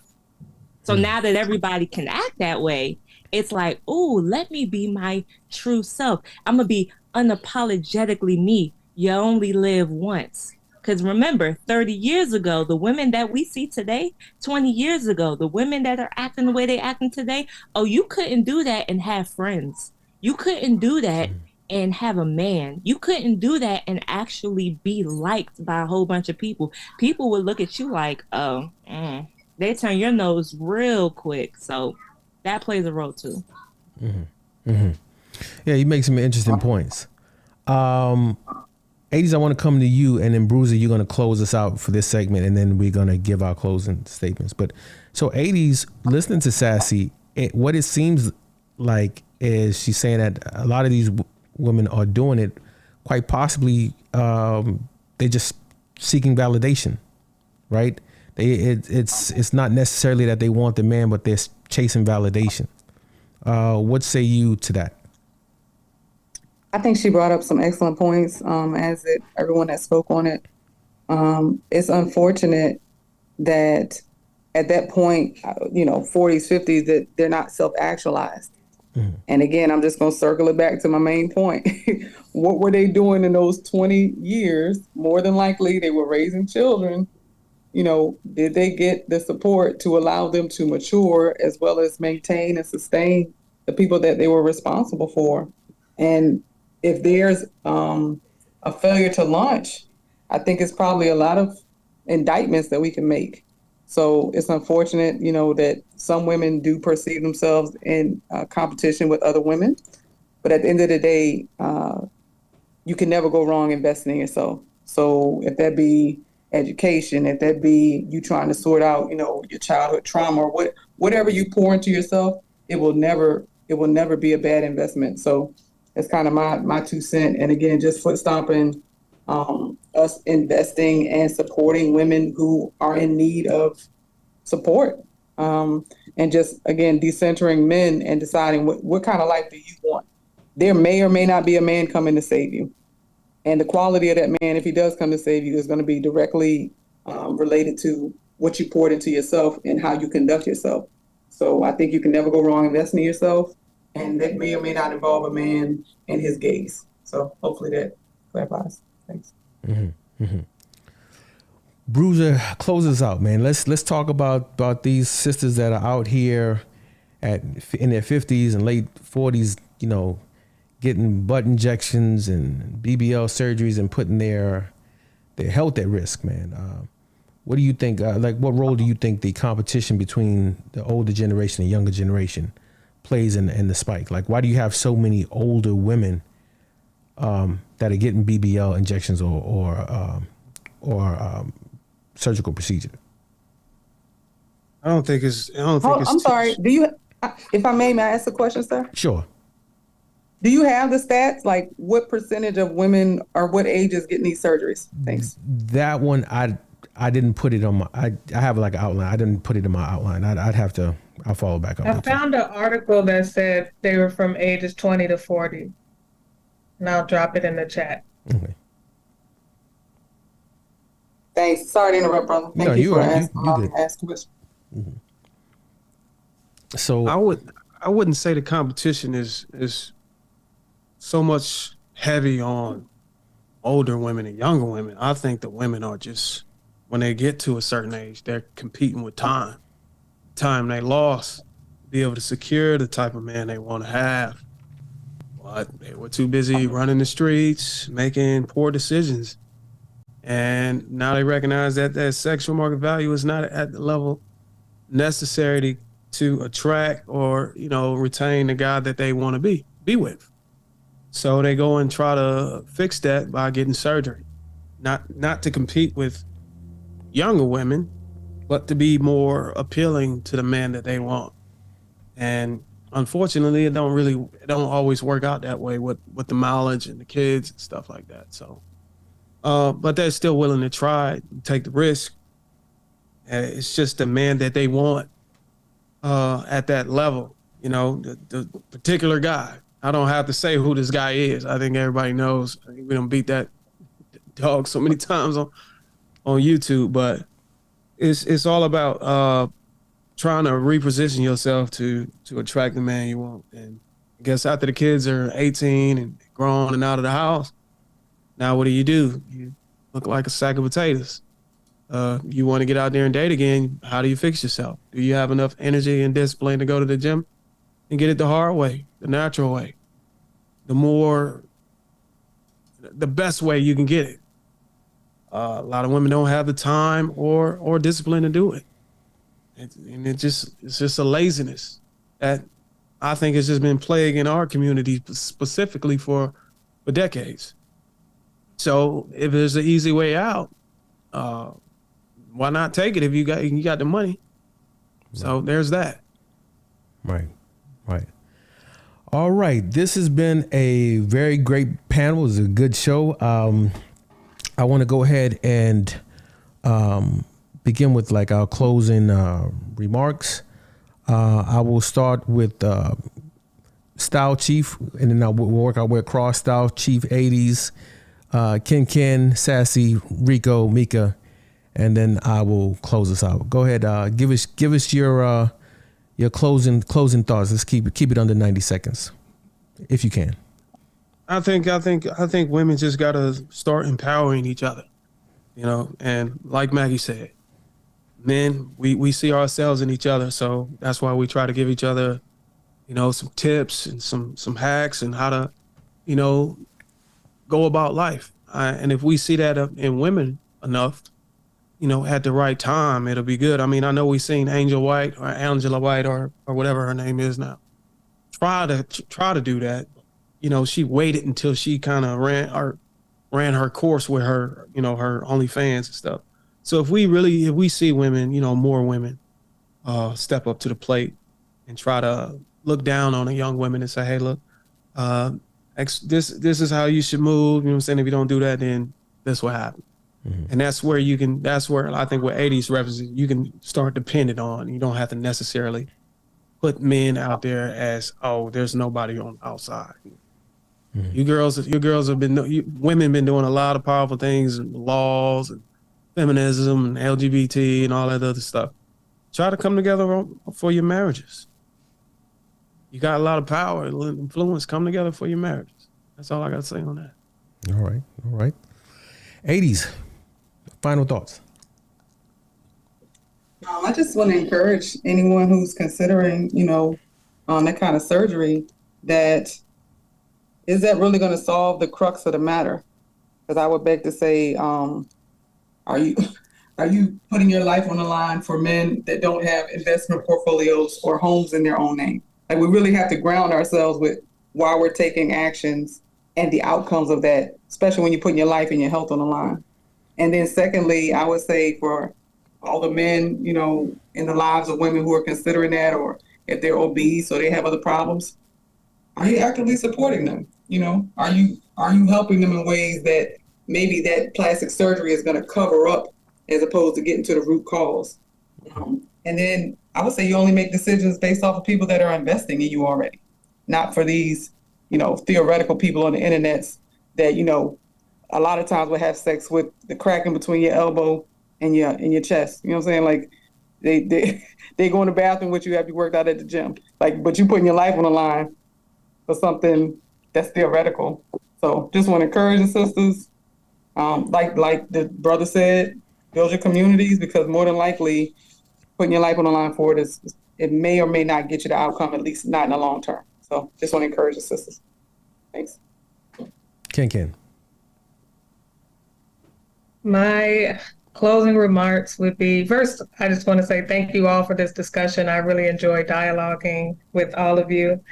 But I would say do the work. And I hope that more women can do the work. Physically, that means, if a BBL is going to cost you all this money and time to fly there and not be able to sit on your behind for weeks on end, you might as well take that energy and go to the gym, eat healthy, change your diet. You're going to have to do that anyway, because sometimes the doctor might tell you your blood levels aren't good enough and you got to go on this diet before the BBL. So it's like you got to do it anyway. You might as well do it the right way and get your body the right way.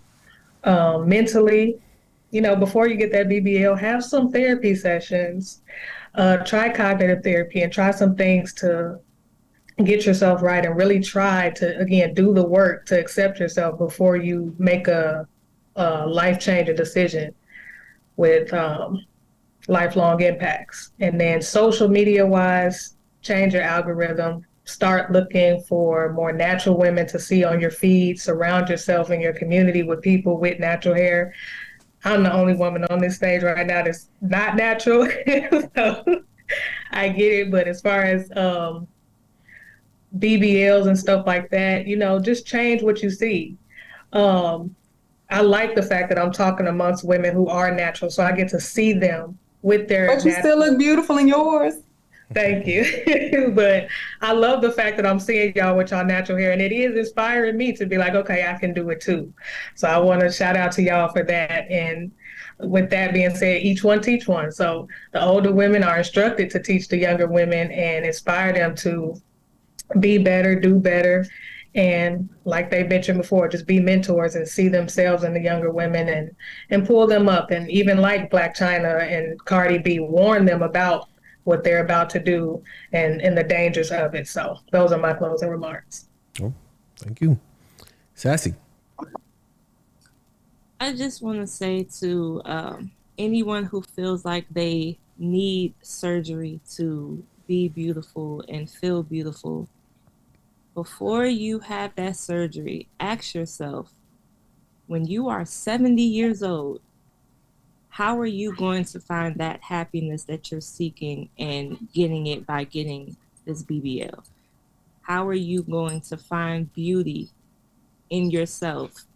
Because the body that you have in your 20s and your 30s or in your 40s, both before the surgery and after the surgery, once you become a senior citizen, your body is going to make more changes. And you have to make sure that your happiness and your idea of beauty does not come from surgery, because there are a lot of people who get the BBLs and then they have to go back a few years later to, I guess, get that touch up or whatever. And you can't be doing that at 70.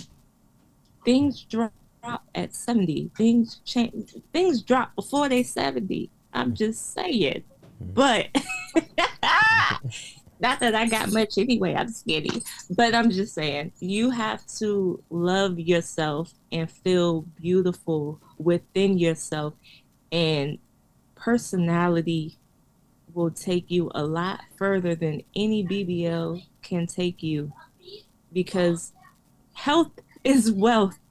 And if you are injecting things that shouldn't be injected in places where it shouldn't be injected, you're deteriorating your health. And if your mind ain't right, and if your eating habits ain't right, you're just a spiral. And I really hope, everybody always want to talk about mental health until it's time to do the work of mental health, right? So I just, want everybody to just really love themselves. Instead of looking on social media, look in the mirror. All right. Good thoughts. Rico. Hey, man, I like the message of loving yourself. I think everybody can agree to that. I just don't know that whatever we say or have said is enough to help the people to see that they shouldn't do what they're doing because they're being really rewarded for it. And I think it's like we can talk about like the long-term effects and everything, but that's the same thing, the same discussion when we talk about drugs or alcoholism. You got a lot of people who are sad and they're just looking for a way to escape that, whatever they're going through right there. Like they don't care about what might happen tomorrow. It's like right now I'm in pain, or right now I feel invisible, or whatever. And they just want to be noticed. It's like, when we was teenage boys, we know like you're not going to steal a car and have it forever. But a lot of us running around, we stole that car because we could pull up at the high school or something and get the honeys. And, we don't think about the long term. We know it, we hear it, but right there's a solution to my crisis that I'm in right now. And other things are not really being promoted. You got people, we generations deep of people with messed up mindsets. And I don't know how we fix that, man, but I'm just here to tell you as a man, I appreciate the efforts that the women make to remain natural. But at the same time, I'm not just going to throw a good woman out because she's not 100% natural. And that's the dilemma. Because, if I got a woman who actually cares about my happiness and she wants to please me and stuff like that, she got a weave. As much as, you might have seen me in 1,000 videos saying, hey, I do not like weave, but that don't mean I don't like the woman that's wearing the weave. Right. And I might say, I don't like a BBL, but I had a girlfriend, I didn't even know she had fake boobs. I didn't even know it. I didn't know it when she told me. I wasn't gonna dump her. I wasn't like, oh, you got fake boobs. You gotta get out of here. Like, nah, she hitting on a whole bunch of other levels. So it's like a real big conflict, because at the end of the day, when you waking up and ain't nobody on the pillow next to you, things get tough. And for these women who out here doing these things, when there ain't no money in the bank, you know what I'm saying? You want steak and lobster, but you got shrimp flavored oodles and noodles. I understand why they do it. I'm just saying you ain't got to do it for me. Right. You know what I mean? Right. Mika. So I kind of, I'll say this in closing. Confidence is the sexiest thing you can wear. It is the absolute sexiest thing you can wear. And if there's something within you that's making you not confident, work on it naturally. I'm gonna tell you, it working on something naturally and actually seeing your achievements and knowing that you work towards it and seeing yourself and seeing the progress that you're making and knowing that you did it yourself is what we call a lifestyle change. That's something you can actually maintain, because not only have you changed your body, you've changed your mindset, right? You got hormones and different things being released in your body that's naturally making you more happy, that's naturally making you feel more sexy. You know what I'm saying? That's naturally doing things for you, more things than any surgery could ever make you feel, right? So just like I said earlier, if you got a problem with it and it's making you feel some type of way about it, start today, start changing it, but start changing it naturally and start speaking to people about it. You know what I'm saying? There's ways to fix everything, like through fitness. Like, you got saggy titties, there's ways to build your muscle underneath your titties. They're literally gonna tell you what you ain't got no ass. It's funny because you say you can't get an ass, but I see white women, I know they're not buying their ass, but they got ass now. So there has to be a way for you to do it naturally, right? So just work for your betterment. In the end, it's going to be, it's just going to be better for you as a whole, because it's like I say, you changing your lifestyle. You can take a healthy shape. You can look beautiful well into your 70s. 80s, if you take the steps to change your lifestyle instead of try to do the fastest, quickest thing to keep up with trends. Because guaranteed, these booties is in now, and I keep telling y'all women this, these booties is in now, booties gonna be out in like 10 years. And then all y'all gonna have all these fake asses, so then you're gonna be running to get your ass out. That's what I'm saying. It's like, do things for you and your own happiness, and understand what's really holding you back. And like ADs had talked about earlier, get to the crux of the problem. You're never going to be happy, no matter what your body looks like, if you sour and bitter within yourself. Mm-hmm. So that's all I got to say. Okay. Good thoughts. I think everybody had great thoughts. I kind of, again, I echo the sentiments of Ken, Sassy, in terms of with Style Chief, building a community. I want to touch up on that. And I think that people, that especially our sisters, should build a community of like-minded folks who are not falling into this obsession with trying to be like, I don't even want to call them trashy celebrities, but celebrities that are promoting that stripper culture. Because there is, just as with hip hop, you had those who went to prison, right? They introduced that prison culture into hip hop, where everybody's sagging their pants. That's like a prison thing. People don't know that when you sag your pants, it means that you are available for another man, and that made its way into hip hop, and now it's part of our culture. And you're seeing the same thing with women, with the twerking culture. the BBL culture, that look that strippers have is starting to make its way mainstream, and that's largely due to social media and these entertainers, these hip hop entertainers like the Cardi B's and K Michelle and Azalea Bank and even Scissor. To my surprise, I did not know she was a stripper and had plastic surgery, but that is also true. And loving yourself, as Sassy said. If you don't love yourself, nothing matters. There's no amount of plastic surgery or procedures that are going to change, because at the end of the day, if you don't love yourself, you're going to continue to find something wrong. Whether today it's a nose job and you'll get another nose job and you'll make your butt even bigger. And if you don't love yourself, man, you'll always find something wrong. And to Ken's point about there's no instant gratification. Right. There's a saying that everybody wants to go to heaven. Nobody wants to die. You have to put in the work.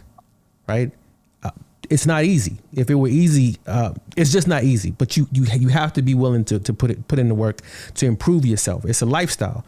To that point, I will say that I knew a woman who she was obese and she lost weight, and I worked with her, and she got what's it called, the stomach. I forget what it's called, where they go in and make your stomach smaller. But she didn't change. Gastric bypass? It was, I think it starts with a B. It is a bypass, but I thought it was another one. Bariatric. Yeah. Right? And so she would round up like hamburgers and drink it in a shake. She was that pressed for it, and eventually gain the weight back. And the same thing will hold true for women who are getting these, plastic surgeries. But if you're not willing to change your eating habits and you're not willing to change your work ethic in terms of going to the gym, it'll be all for naught within 2 to 3 years. Right. Lastly, I will say that I know that we're caught up in this gender war. And I know even sometimes here on the show, the brothers and the sisters go back and forth, but ultimately, brothers, black men really do care about you. Like we love black women. We've always loved you. And I think the problem that we have with one another, it stems from communication. But ultimately, we're your brothers. We are your husbands, boyfriends, sons. We don't want to lose you because you are in this pursuit of a killer body. And I will leave it there. And that is our time for now. I want to thank Style Chief, 80s, Ken, Sassy, Rico the Plug, and Mika. For those of you still left, be sure to click that subscribe, and share button. Until then, be sure to keep an open mind, think for yourself, and stay lit. AK on fire.